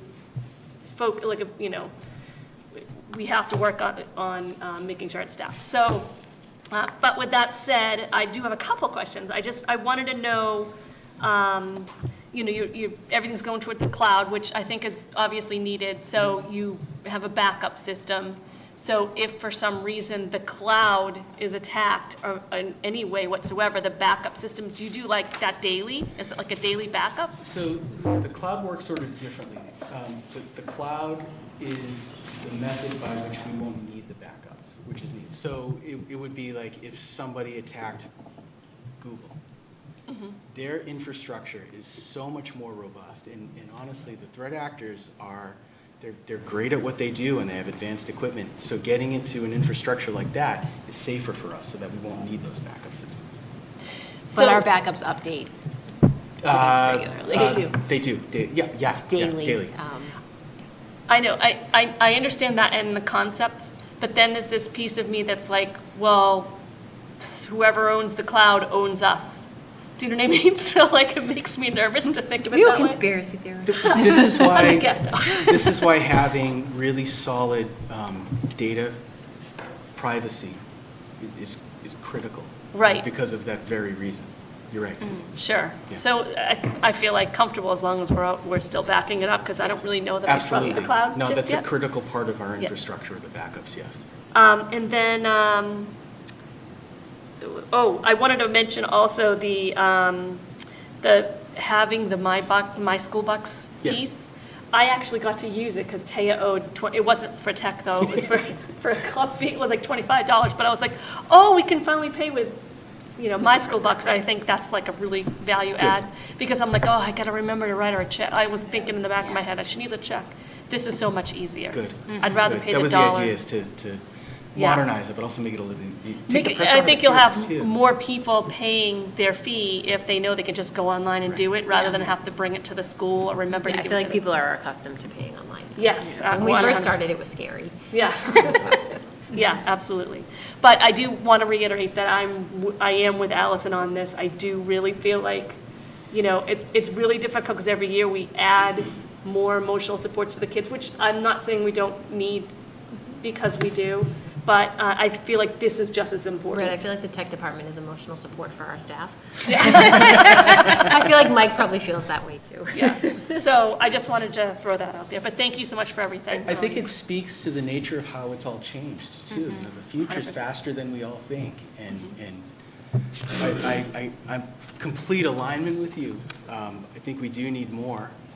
I think once Assistant Superintendent Brust presents, we'll have sort of a more clear path. This couldn't be better news for me, actually, hearing these questions come up.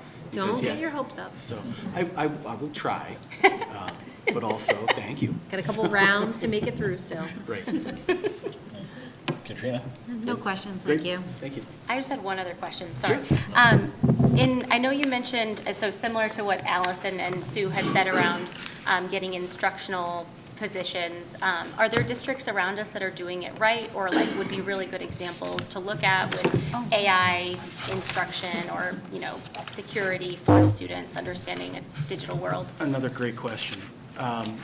Yes, and with all respect in the world, there are some others that I know I'd like to sort of steer clear from as well, that maybe developing policy for something that moves so quickly like AI is tricky. Yeah. Because by the time it's written and implemented, it's already on its 5th iteration. It's more like a living document. It's like a living document, precisely. So Burlington is a great example to look at. There are a number of them. Yeah. Mashpee has a really robust program. That's another great one to check. Are you going to list off the ones you don't want to look at, or no? Sure. That'll get Well, us in I trouble. think that everyone was a little shell-shocked, right? Like, there's an adoption policy for technology where we vet vendors and we trial and pilot and all of that stuff. And one day, we came into work and suddenly there was an AI agent and all the things that we were using already. There was no vetting process. It just arrived. Right? We had that singularity moment in 2022 when it all sort of started, and it's just moved faster than anyone can keep up with. So it's two-sided. It's a great tool to use, but it needs careful consideration and a close look at the ways that we can teach our kids to use it responsibly. Kids didn't start cheating when AI was invented. Right. But that's the easiest, lowest hanging fruit that we can look at as soon as it arrives. Right. So let's teach them to collaborate with it and with Yeah. us. 100%. That's awesome. Yeah, I'm just thinking like in planning out whatever those instructional needs are, if there's ways, I'm sure you guys will do like visits or talk with those Sure. districts, things like that. But I think that would be helpful just to see. We're very We've well been connected in the stalking tech You might already be doing Burlington some of for that, a yeah. long time. Yeah, I meet monthly with tech directors from around the state, and we talk about their programs and Already and all doing of it. that, yeah. Yeah. So, yeah, Fantastic. there's a vision. Cool, thank you. Question from the audience, is that okay? Sure. If you don't mind, the name. Lean Flashman, School Street. I'm a network professional, so I just have cool. a question that might help also them understand a little bit. For your managed services, is it just infrastructure maintenance, or is it collaborative team, so when you're having an issue, you have access to all sorts of people? It's a little bit of both, actually. That's So, normal. Yeah, so when that on premises, when the people do have to come on site, we have a lot of time that, where they do that, but it's sort of an on-demand sort of thing, where, like I mentioned, if we notice that the Wi-Fi is slow or down in one particular room, they can go in and get it up and Yeah, running for us. so they can do a lot more, while it's not a replacement for people. If he needs something, he can reach out to people for support or different ideas or solutions to complex issues. Said better than So I that's could, something so that thank you may you. not realize, why he's able to do so much. And then I have a small question about the VMware server. Sure.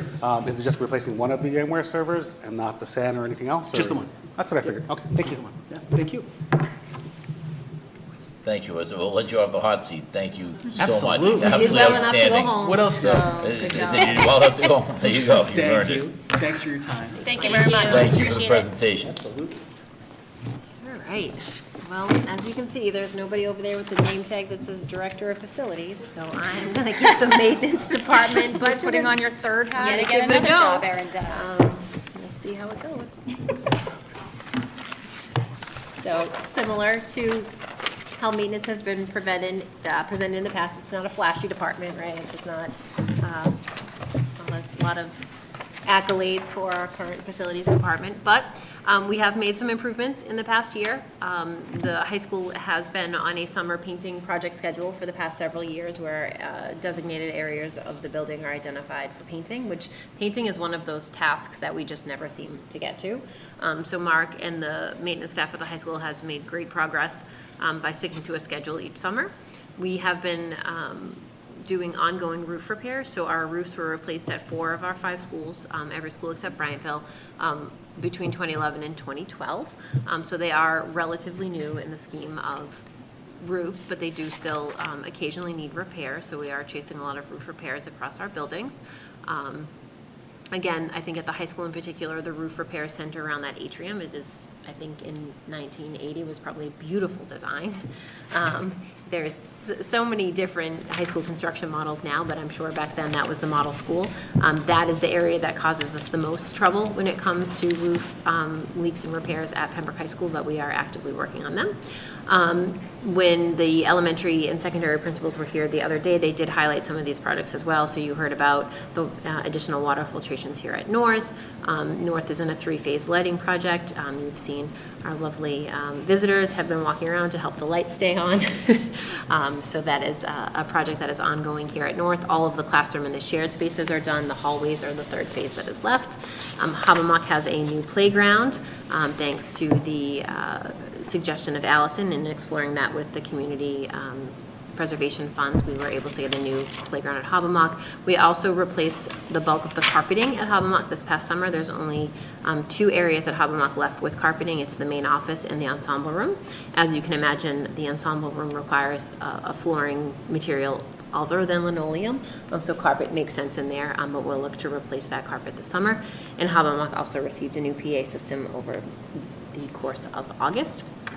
At the middle school, we have done some significant HVAC repairs. They also got a new PA system, and we continue to look at roof repairs. Finally, Bryantville got a new gym roof. I think David is probably the person that emails me the most to say there's shingles in the parking lot at Bryantville after a windstorm. So I'm happy to say that the Bryantville roof has been replaced. There was some additional plumbing upgrades that happened at Bryantville, and we continue to work on HVAC repairs there as well. The maintenance budget on paper looks huge, so let's talk a little bit about it. We have 18 custodial personnel, so there is 1 day shift custodian in each of our buildings. Our elementary schools and our middle school have 2 evening custodians. Our high school has 3 evening custodians. We have in athletic custodian that Brian talked a little bit about. We have a position for a wastewater treatment operator. That position is a .6 wastewater treatment operator and a .4 custodian. We have not found anybody to be the wastewater treatment operator, so though that position is budgeted, it is unfilled right now, and those services are being provided by Weston and Sampson. And we just most recently had a retirement in our department in Diane Elliott, who everybody knows and loves. Our part-time custodian, part-time bus driver did retire at the end of February vacation, so that position is currently posted. The bulk of the money in maintenance, it goes to contracted services, so those are our agreements with vendors for plumbing, HVAC, electrical.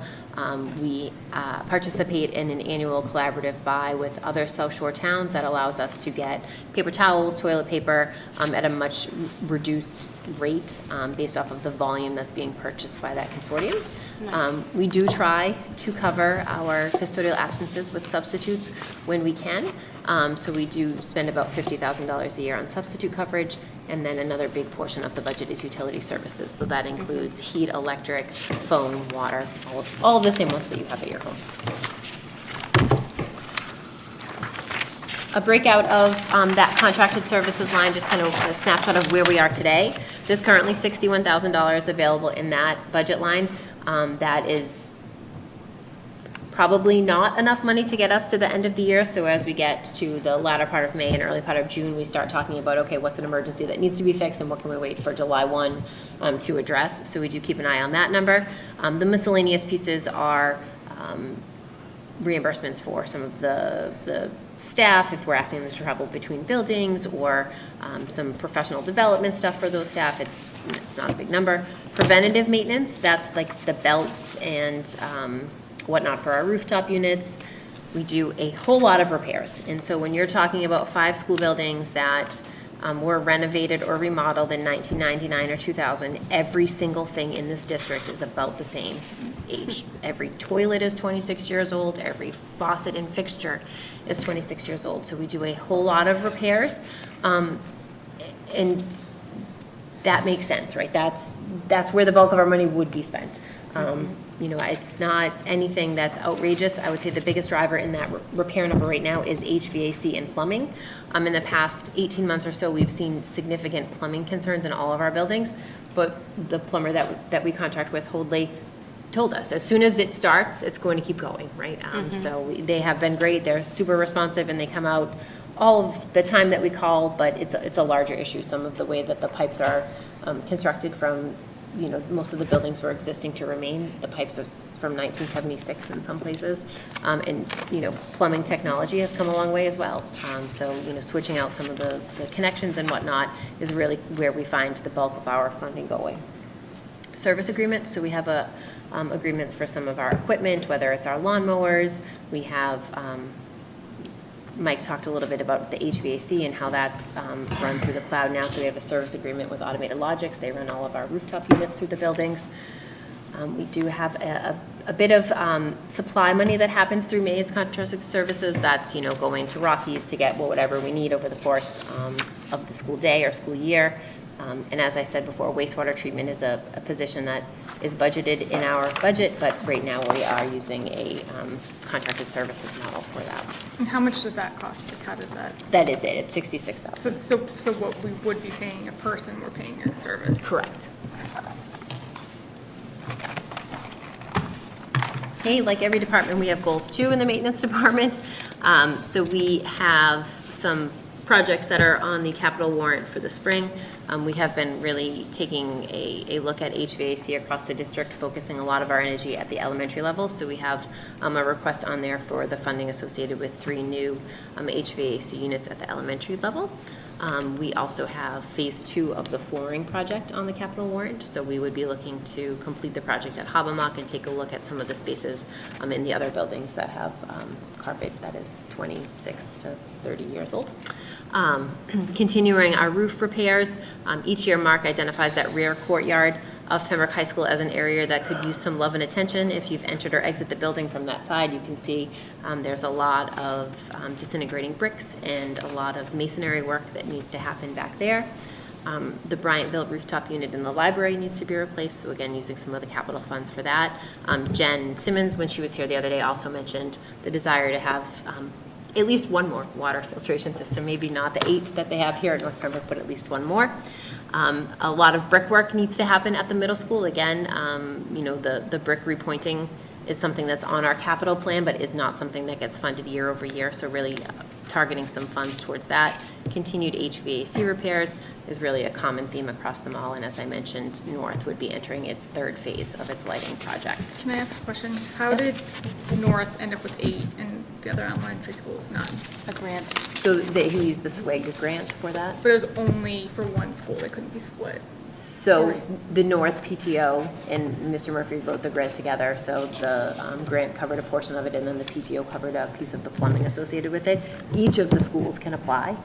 North was the only one that applied last year. Jen and the Bryantville PTO are applying this year as well. Did they, so it was known that this was an option that the schools could have done at the same time? So I think Mike was a little bit further along in the process and shared how it was going with the other 2 buildings, and then they would get it to the next cycle. So there's still a grant that's a possibility for those schools? Yes. Quick question, and not making any assumptions or anything like that for the future and what happens with South Shore VOTEC and all that, but are there any of these projects that could eventually, like if that does end up happening, would any of these projects be something that we could utilize students to help with a project on? Sure. I mean, South Shore Tech has a metal fabrication shop. They don't have a masonry shop. They do have a landscape shop. So there's definitely some pieces where we could capitalize on that. But you can also engage with South Shore Tech as not a member town. Oh, okay. Yeah. So happy to explore that as well. I know Brian was talking with Bristol Plymouth about softball dugouts, right? So we're kind of marketing ourselves out there. One of the other large capital projects for the schools is the parking lots. We get a lot of feedback about the potholes and the sinking drains. It is at all 5 of our buildings an area that needs further explanation, and I will be transparent and say parking lots has been on the maintenance department goals now for 6 years. We have not made much progress in that other than plugging the holes or relining the parking lots. We have not made any huge capital improvements to digging them up and And we're separate from the town, like we can't be added correct. to their. No, we're not part of their pavement management plan. Could we be? No, And we don't, the chapter, whatever funds, cannot be used for. okay. I mean, we'd like to get some things in the facility department too, so. Heck, why not start with a full-time director of operations, an operations manager, let's go for that. We've obviously had conversations in the past about, is there some capacity to share a facilities director with the town? Obviously still open to those conversations. I'm not sure that our timelines will ever sync up like that, but I do think given the age of all 5 of our buildings, we do need to start moving in the direction where a portion of somebody's full-time job is maintenance.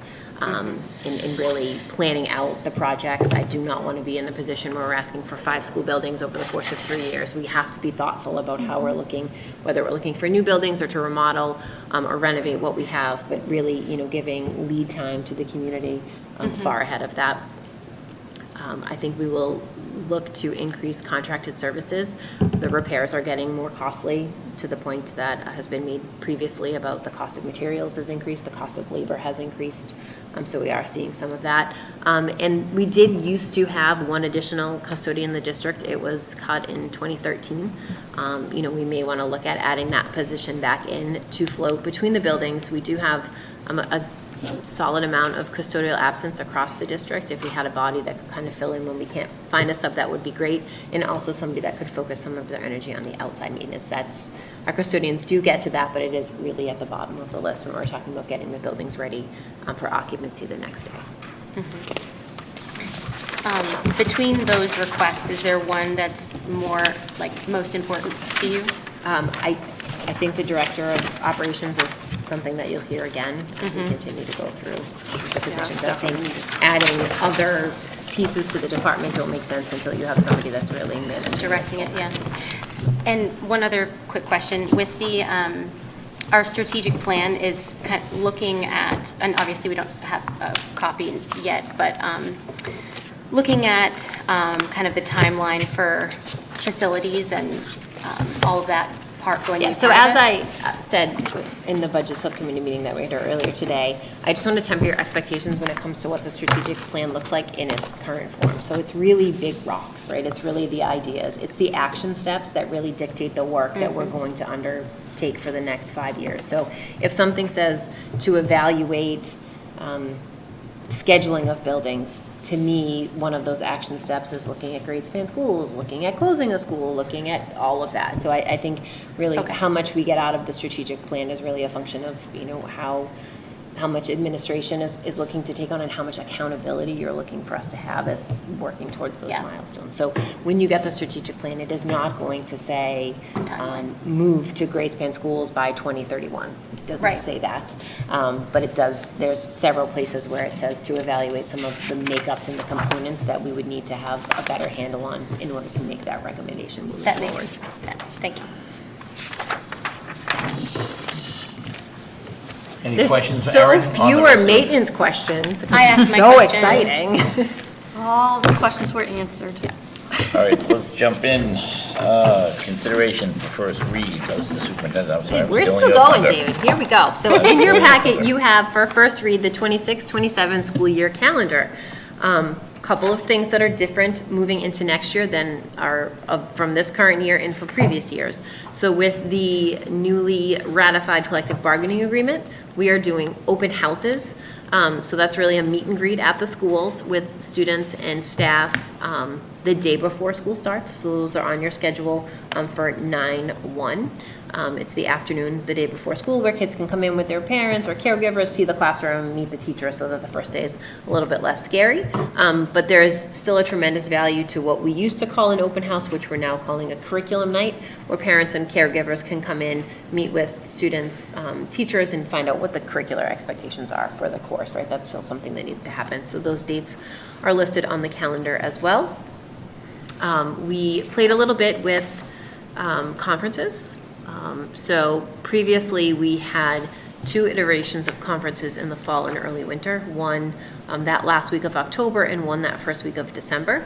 The feedback that we got from staff at the elementary level is with having those 2 conference options so far apart, they were seeing that many elementary families were registering for an October conference and a December conference. That was not the intent. So we have gone down to 1 conference for each of those grade levels. So October 28th would be conferences for 7 through 12. That lines up with when term 1 ends. And then December 2nd would be conferences for K through 6. That lines up with when the term ends, the term 1 ends at the elementary level. You remember in previous years, we've had a November professional development day that synced up with election day. And we were using half of that day for day conferences for folks. We do not have that in this calendar. Having a professional development day that early on in the year wasn't super productive for us, and now that all of the voting takes place outside of our schools, we'd rather have it as a student day and save that professional development day, that third day, for a date later in the year.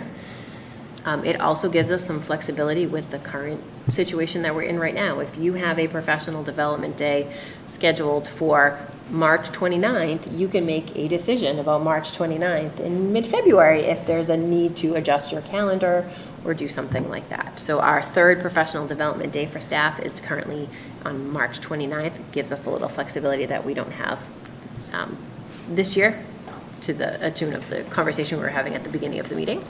Half days or early release days have shifted a little bit in this version of the calendar. Again, as part of our collective bargaining agreement, we have agreed to have the student day be the same length, elementary and secondary. Before, the student day at the middle school and high school was significantly shorter than it was at the secondary level. We shifted the day across the board at all 5 schools. That's a little bit longer at the secondary level and a little bit shorter at the elementary level. The intent on those half days is to not serve a full lunch in the cafeteria. We do not serve a lunch on those days at the secondary level right now. At the elementary school, we don't serve snack on half days, so we'd go back to more of a robust snack model than serving lunch. Grab-and-go lunch would still be available for students that have that we have concerns about food insecurity for, but the day would not be scheduled around a formal 25-minute lunch period. With the late start of school and the Juneteenth holiday in June, our tentative last day of school is Thursday, June 17th. So that means with one weather day, we're already into Monday. The 185th day for next year would be Friday, June 25th. Again, with a late start, we're significantly later in June than we have been in years past. This is a first read. Open to any and all feedback. Can I ask some questions now? Of course. Okay. You can go in whatever order you want. So, but- oh, I feel like Sue was Okay, first. She sorry. started. I just was curious why we're doing the later start, like the, So we can't start before Labor Day. So Labor Day is late this year. Labor Day is the Monday, September 7th. we can't start, well, okay. Teachers can't start any earlier than the Monday before Labor Day. Oh, So as you got can see, it, we have okay. them coming Monday, August 31st, and Got it. Tuesday, September 1st, and then students traditionally the Wednesday and Thursday of that week. Okay. It's just the late Labor Day that throws the whole thing off a little bit. Got it. It's a late Labor Day. This is the It's a last, late Labor Day. yes, the I'll latest Labor give Day. it down the thing. Katrina, you have a question? Or good? No, no, I'm good. Okay. Allison, we'll give you a shot. We'll work backwards. Okay, so we all know school days in the beginning of the year are more important because of, MCAS and APs and whatnot. How, in this, I don't know if Mary Beth or who, but are AP tests and MCAS unchanged, even though this is like a whole week basically later? Because I think the MCAS window will shift. MCAS will be the 24th, it'll start the 24th of March at the high school. And what about the AP tests? Are those, The AP tests are generally the first 2 weeks in May, so they would start the 3rd of May. That's generally, it's a nationwide. and so that's where like the concern of, and I get it, we can't do differently. This is just a lot, there's just a lot of time off and having the potential of having to go to school until, almost the end of June. So there's no time off built into this calendar other than observances of federal holidays and the 3 professional development days that are outlined in the collective bargaining agreement. Yes. There's, as you can see, fewer half-days in next year's calendar than there was in previous year's calendars, keeping in mind that a full day of instruction in January is more valuable to us. You'll see that the half-day or early release day in May moved to a Friday. Thought process being that the high school is looking to have a Friday prom instead of a Saturday potentially, and we wanted to give them some flexibility there. So we're trying something new with that day, but there's, I think, 2 less early release days in the calendar for next year than there is for this year. So. But having like 2 days off in March, and then, I don't know, I guess, The 26th is Good Friday. yeah. So we're pretty much off that day. When we look at putting that professional development day, that 3rd one, somewhere in the calendar, we generally look to back it up against another day off, so it's something that And families Massachusetts can has plan for. always done, instead of doing like spring break around March, having February and in April. February and April. That's Correct. just, and nobody's trying to change that No. in New England. It wouldn't make any sense. That's Once right. in a You while, kind of go to school districts- 6 weeks. You're out. Cohasset did it one year, it did not go well for people. Let's so, not do yeah. I don't I'm think just looking at like how many days, we end up having like. But getting rid of February and getting rid of April and then putting a 2-week break in March is the same. Well, no, but I'm looking at more like how many days of school can we get before May 3rd, basically. Right, so like, again, putting a because- spring break in March we're instead of February and having- April doesn't give you any more days Yeah, before well, May. it's just, there's gonna be like, how many is that? A lot of weeks of school of, But not for seniors, so. yeah, it's just after MCAS and after AP tests, and it's just, the schedule just does not make sense in New England to me, but It's not just Pembroke. I understand that, it's just, And it's really, the College Board could be more responsive too. Right. And have a different schedule Yeah. for different regions.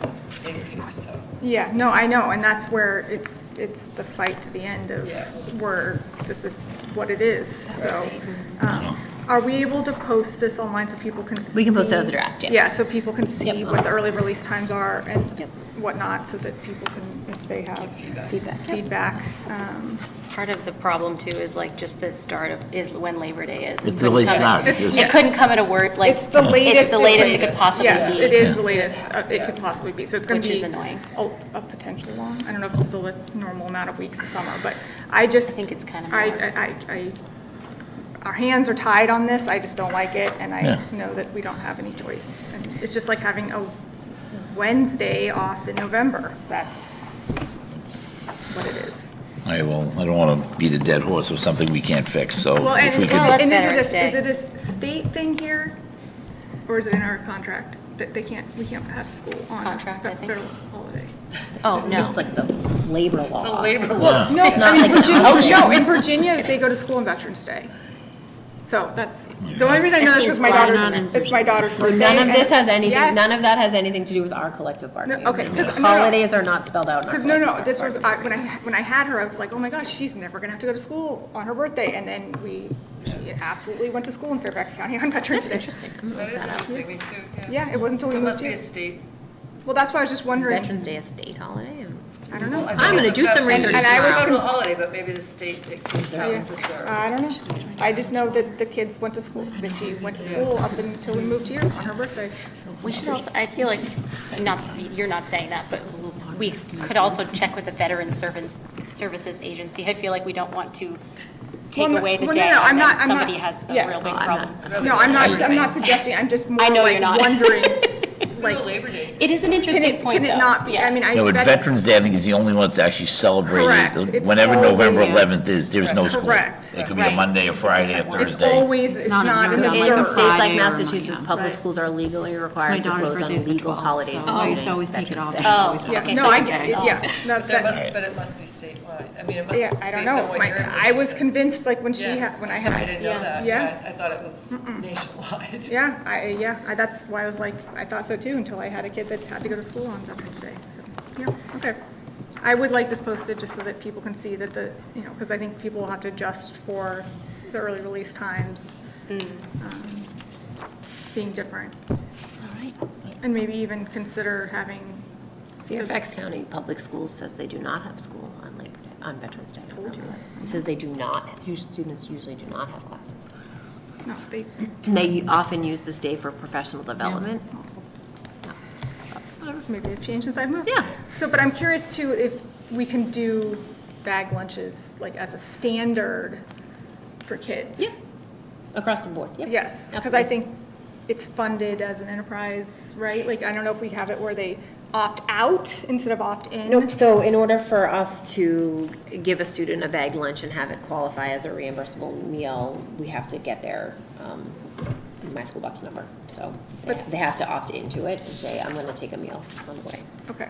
But I think I'd like to have that be a norm. yeah, that's a conversation we had with the principals when we talked about not universally serving lunch. Well, because it's also part of the whole thing of if a kid feels weird about like, oh, Getting it. I'm the one taking a lunch home, why is other kids on the bus? If we have it be this. I mean, I'm gonna publicly out Dave Ricks, and he ate a whole bunch of the school lunches that I left in the office. So they do them at exam times at the high school, and so there's like 20 bag lunches or something in the office, and Hey, Dave's in there. we don't want them- picking out the goldfish. They What are you also doing? have a ice cream maker They there do. that It's we have frozen not, yogurt. frozen yogurt that Frozen we have yogurt. also not been invited to try yet, so. I'm glad you brought that up, Allison. I think that's a good point. We don't want to make any Yeah. kids feel uncomfortable. Because I think if the kids are used to, especially the elementary kids, It's a difference. yeah, 12:25 for elementary kids, not getting home till 1 o'clock potentially, that's a long Right. day. But they'll have a snack, right? And Yeah, no, I know. as a parent, you can send whatever you think But to a be the snack appropriate snack. isn't the school-provided free lunch. So we did talk about potentially having the school lunch be the provided snack on those days Oh, for okay. students, so that Okay. they're getting the balanced meal. Yeah, as I'd like far as- I'd like it to be a normalized thing rather than You have to opt in. here's the kids that might. I have We a, we sorry. end up with a whole bunch of trash bags on the side of this road. We know then who to ask, that that's Mr. Ricks. I'm not- just kidding. yeah, Then we know that that's not working. I think some of it has to be with what you're serving as well. You know, there's maybe not a ton of interest in the sun butter sandwich, but if we can come up with some options that are, Can we not serve peanut butter? no. I just say if we You can't continue to serve talk sun about butter. food, there's going to be an issue because I have not eaten dinner. So. No more food talk. Got it. Moving on. Okay. Katrina had a question. I just had one quick question. For the North Pembroke, is that the early release time for preschool as well? Oh, please, preschool's an entirely different. It is? Yeah, so It's they don't different. get out at the same time now. They don't? No. So it'll be Not different? for which one? Okay. Yeah. I was It's like, 30 am minutes I out, getting an so- hour and 25 minutes more on the half day Can or that be what? added? Because these are the new Yeah, times. we can add the add preschool the times. preschool start and times? That would be helpful for my brain. Absolutely, since And mine then is just, low. and I know I asked this one time, but It's only please 1:15. put the start time in the delay In the notification, emails. we started doing that. Yeah, no, I know, because that's super helpful. So you all need to take it as a first read. I need a vote. All right, So hold on. moved. The only question I have on this comment is, I'll be honest with you, I don't like these hours for the parent-teacher conferences. I think 1 to 6 o'clock, if you have, and I'm gonna say respectfully, a real job, and you get out of Boston at 5 o'clock, there's no way in hell you're getting here at 6 o'clock for a conference. And I was the one that used to attend most of those, and I didn't get most of my conferences till 7 or 7:30. So I'd be interested, I'd like to know what the attendance numbers are, what the feedback is from parents, because I don't like this at all. So the 6 and 6:30 have been our practice now for the past 4 years, and it is spelled out in our collective bargaining agreement Right. that they can't start later than 6:30.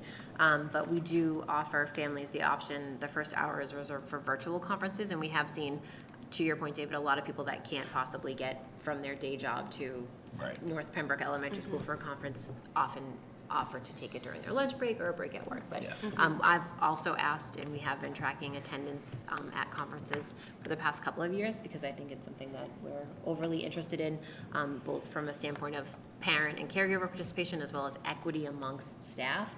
It's very different if you're a teacher that just has 2 conferences over the 5-hour window versus 27. So taking a look at that as well. So happy to share back out about that too. Nope, I appreciate it. Okay, so we have to take this as a first read. Do I get a motion, please? So moved. Second. Second. All those in favor? Aye. Opposed? Abstained? 5-0, Natalie. The next item in my packet is the trip that Gwen spoke about. So this coming weekend, March 20th and 21st, is the All-State Music Festival in Worcester at the DCU Center. Generally, a trip like this would not be an overnight request. If you take a look in the packet, you'll see that the start time on the Saturday is quite early. And so given the fact that it was just 3 students, a conversation was had with those 3 students and their families and the desire to stay overnight. The rules of the organization are if we have students staying, a chaperone must stay. So that's why you're getting it in a field trip format. All right, could I get a motion for the overnight field trip Pembroke High School Musical to the DCU Center in Worcester? So moved. Second. All those in favor? Aye. Opposed? Abstained? Natalie, 5-0. Next up is consideration for approval of MIA middle level waivers. So this is the waiver that we file with the Athletic Association to allow 8th graders to participate in some of our sports. As Brian said, our spring numbers are still kind of rolling at this point. We are in a pretty good place with most of these. We have asked for the past 3 years for a waiver for boys and girls lacrosse as well as softball.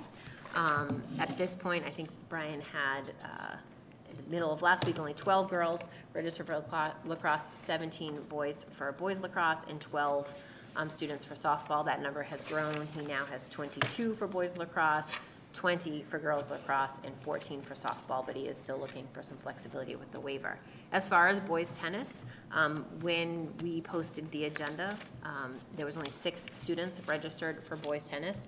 You need 7 in order to have the singles and the 3 singles and 2 doubles teams. There are currently 7 registered, but Brian would like a little bit of flexibility if another student or 2 doesn't come out in the next day or so to extend it to 8th graders. So that's the only new one. The boys and girls lacrosse and softball have been previous requests in years past.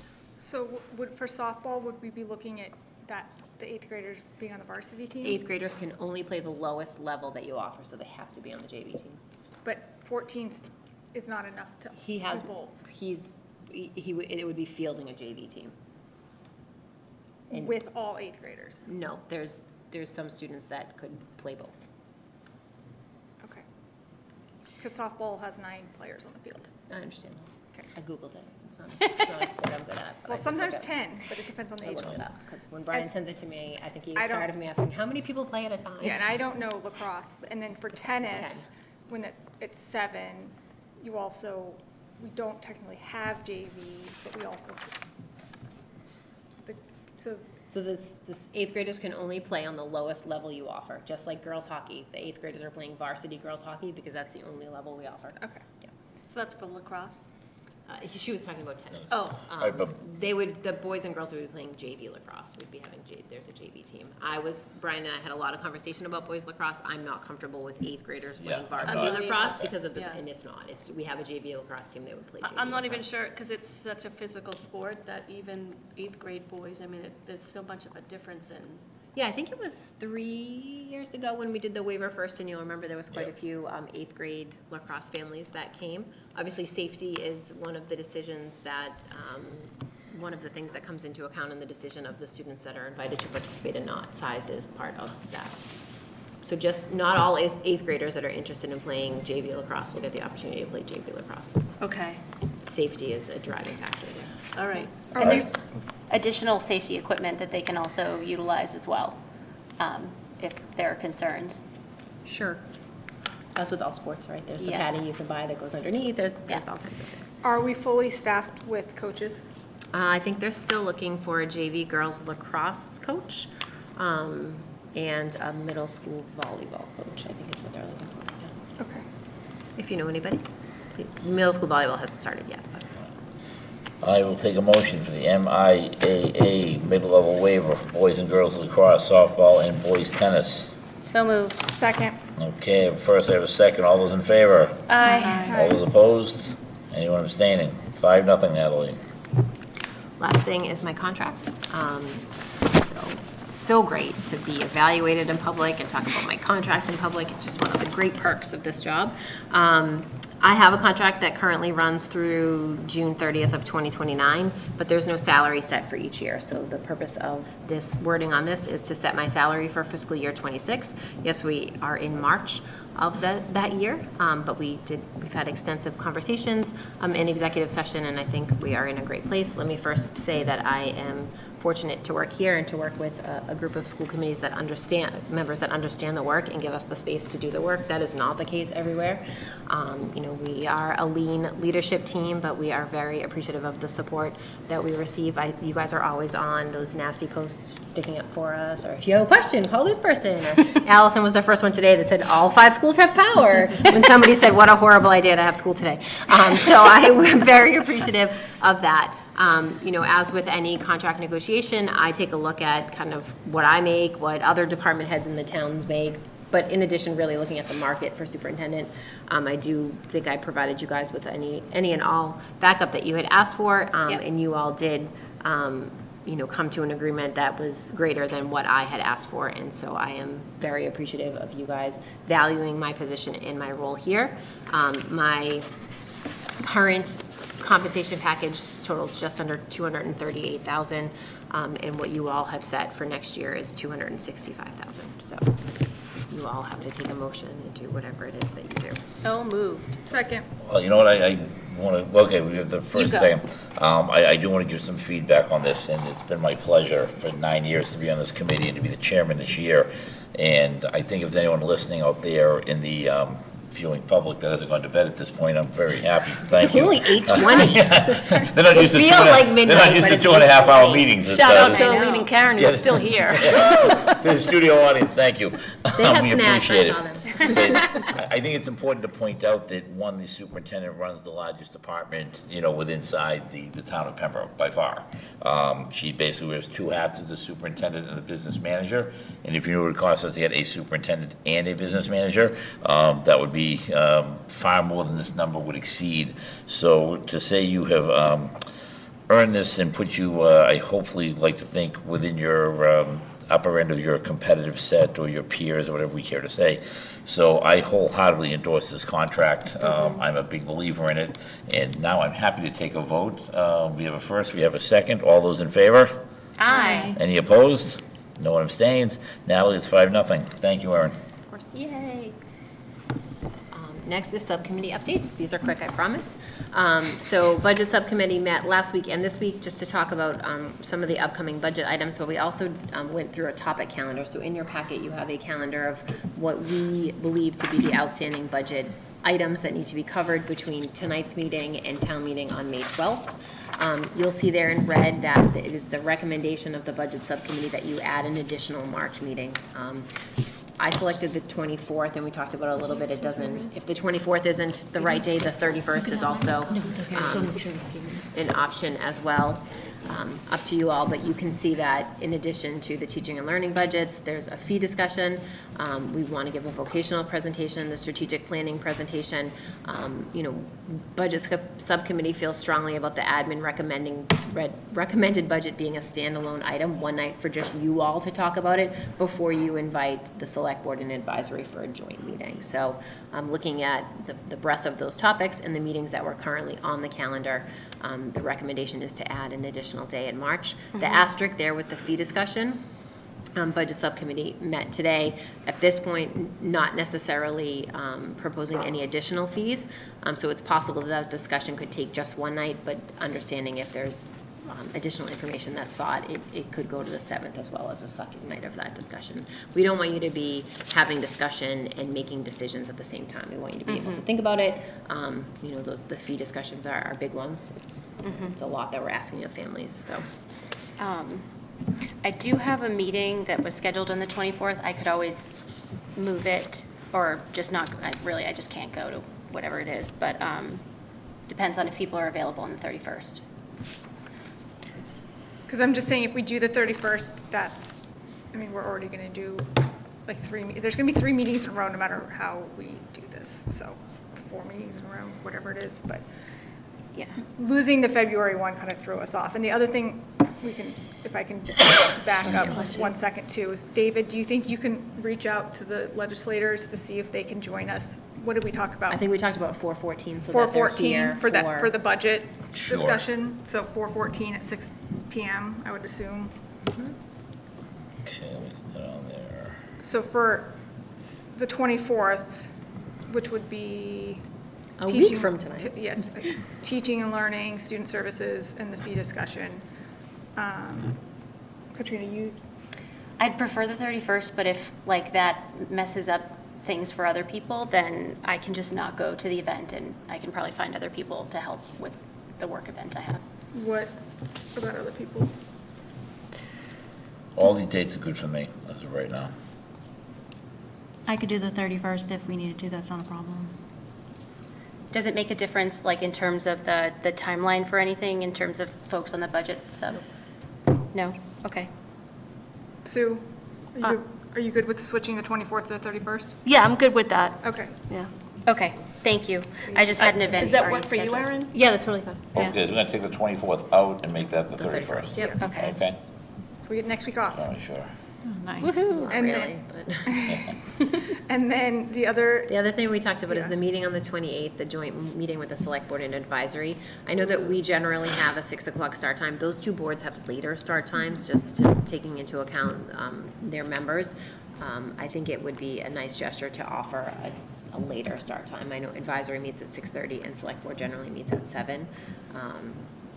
because I think last year, the reason I kind of mentioned that is I think last year we had other things on the agenda, so we We did. started our meeting, and then I think we might have gone over or late, whatever, but I think the idea in my head is we either don't have other stuff on that meeting, which probably can't happen or doesn't happen, but have it be a 7 o'clock start time, and if we do need to meet, we start at 6, and then we recess and come back at 7 instead of, Yeah. Is everyone comfortable with with me offering them a 7 o'clock start time for the joint meeting? And then as it gets closer, we'll decide if you all need to meet before Yes. that. yes. Sure. Okay. And when are we gonna ask them tomorrow? I'm going to ask them tomorrow. Okay, because I'd like to have that, kind of Yep. semi-finalized, so that if we can't do that, Yep. I think it's, yeah. It's on both of their radars. Okay. I've spoke about it when I went to advisory the last time, and Bill has shared with the select board that And if for as some it reason- works so well for the past couple of years that the interest is there to do it as well. The other thing you all need to decide is on 4/7, the plan was to give the vocational presentation ahead of the meeting. Is a 5:30 start time okay for folks for that? And then we'll just do the Yes. meeting immediately to follow? Yes, definitely. We don't want to do it as part of our meeting at 6. I'm just questioning, We can. I think when we originally started, there was other big things on that agenda. I mean, I. Strategic plan is a pretty big thing. Yeah, well, and we are inviting the 20-something Right. members. I would from- leave it as a 5:30 and then have your regular meeting start at And 6:15. would it still be a public, like we open a meeting, or would it? Yep. It's not, yeah.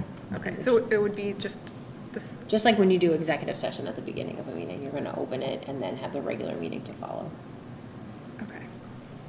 So it wouldn't just say like, school committee meeting starting at 5:30? It would be 2 separate start times? I would post it, yeah, on the same agenda, but 2 separate Meetings. times. Because there are some people that are just coming for the vocational. And so. And then there are some people that will be joining us just for and the you strategic plan would and aren't as- interested And in you coming. would suspect that the vocational will take 30 minutes? I think it would, the slides will probably be 20 minutes and then allowing 20 to 25 minutes for question and answer or not. And Well, that's have why I you- just worry about putting a start time on strategic, like a 6 o'clock start time, if we're possibly. Could be an estimated 6:15, start I time. think. Yeah, said. we can, I was thinking That's a saying good that point. it would start immediately to follow, but not before 6:15. Wasn't asking So Okay. that people Yeah. can plan to get here for 6:15, when we wouldn't be starting before that. Uh-huh. That makes sense, so. We are completely overthinking it for the 2 people in the 100 audience. What time would you like to come for April 7th? Oh, my goodness. Okay. It wouldn't be school. And just so everybody's clear, this does not include all of the agenda items. This is just No, the this budget is just stuff. budget topics, right? We have the public hearing on school choice. You all, when you get to future meeting dates and topics, need to talk about your MIA conversation and where that falls here. These were just budget-related topics. That's all this calendar is. Speaking of budget, the Vocational Regional Planning Committee has not met since we last met, but I will be attending the select board meeting tomorrow evening in order to potentially answer questions associated with the placement of the 2 override questions on the ballot. I'm not giving a presentation tomorrow evening. I've shared through Bill the latest version of our slides. They were provided to the select board ahead of time. I'm only going to answer questions. I've given the same presentation 8 or 9 times. We have another presentation scheduled for April 7th, so just there to answer questions if there are questions. Perfect. And then the last one is policy sub. You have in your packet the second read of those Series B policies that we looked at the last time. I took the edit that we all had discussed about just adding the word Pembroke to resident in each instance that it showed up in those 2 policies. So we have to take them as a vote? You have to take them for second read and approval. Okay. You can take them all at once. You don't have to do 3 separate. All right, if I could get a motion to take consideration of second reading or approval, revised policy BEDB, revised policy BEDH, and revised policy BEE. So moved. Second. All those in favor? Aye. Opposed? Abstained? 5-0 Natalie across the board. Future meeting dates and topics, I think we just covered. Yep, so you usually do your school choice hearing the same day that you do your public budget hearing, so that would be May 5th. It's up to you all. I know at your last meeting, you talked about discussing a potential correspondence to the MIA or the topic in general. You just need to let me know where you want to put that, whether it's 331, 47. I would shy away from those 2 budget meetings on 414 and 428. I think they should solely be for budget. Let's do it 3:31. Yeah, 3:31 for which one? The the MIA discussion. Yeah, let's do that. That's good. Yeah, we don't want to delay that anymore. Yeah. Great. And what is it exactly that you want the agenda item to say? Is it discussion of potential correspondence to Yeah. the MIA? Okay. And a vote on that, I would imagine. Yep, Good discussion, potential vote, right? yep, got it. I'll find the right words. That's it. Right, there, okay. I will take a motion for adjournment. So moved. Second. All those in favor? Aye. Opposed? Abstained? 5-0. Thank you very much for your time, ladies and gentlemen, to the viewing audience. Thank you. To the studio audience, and to the man behind the booth. Thank you all. David, you have to sign.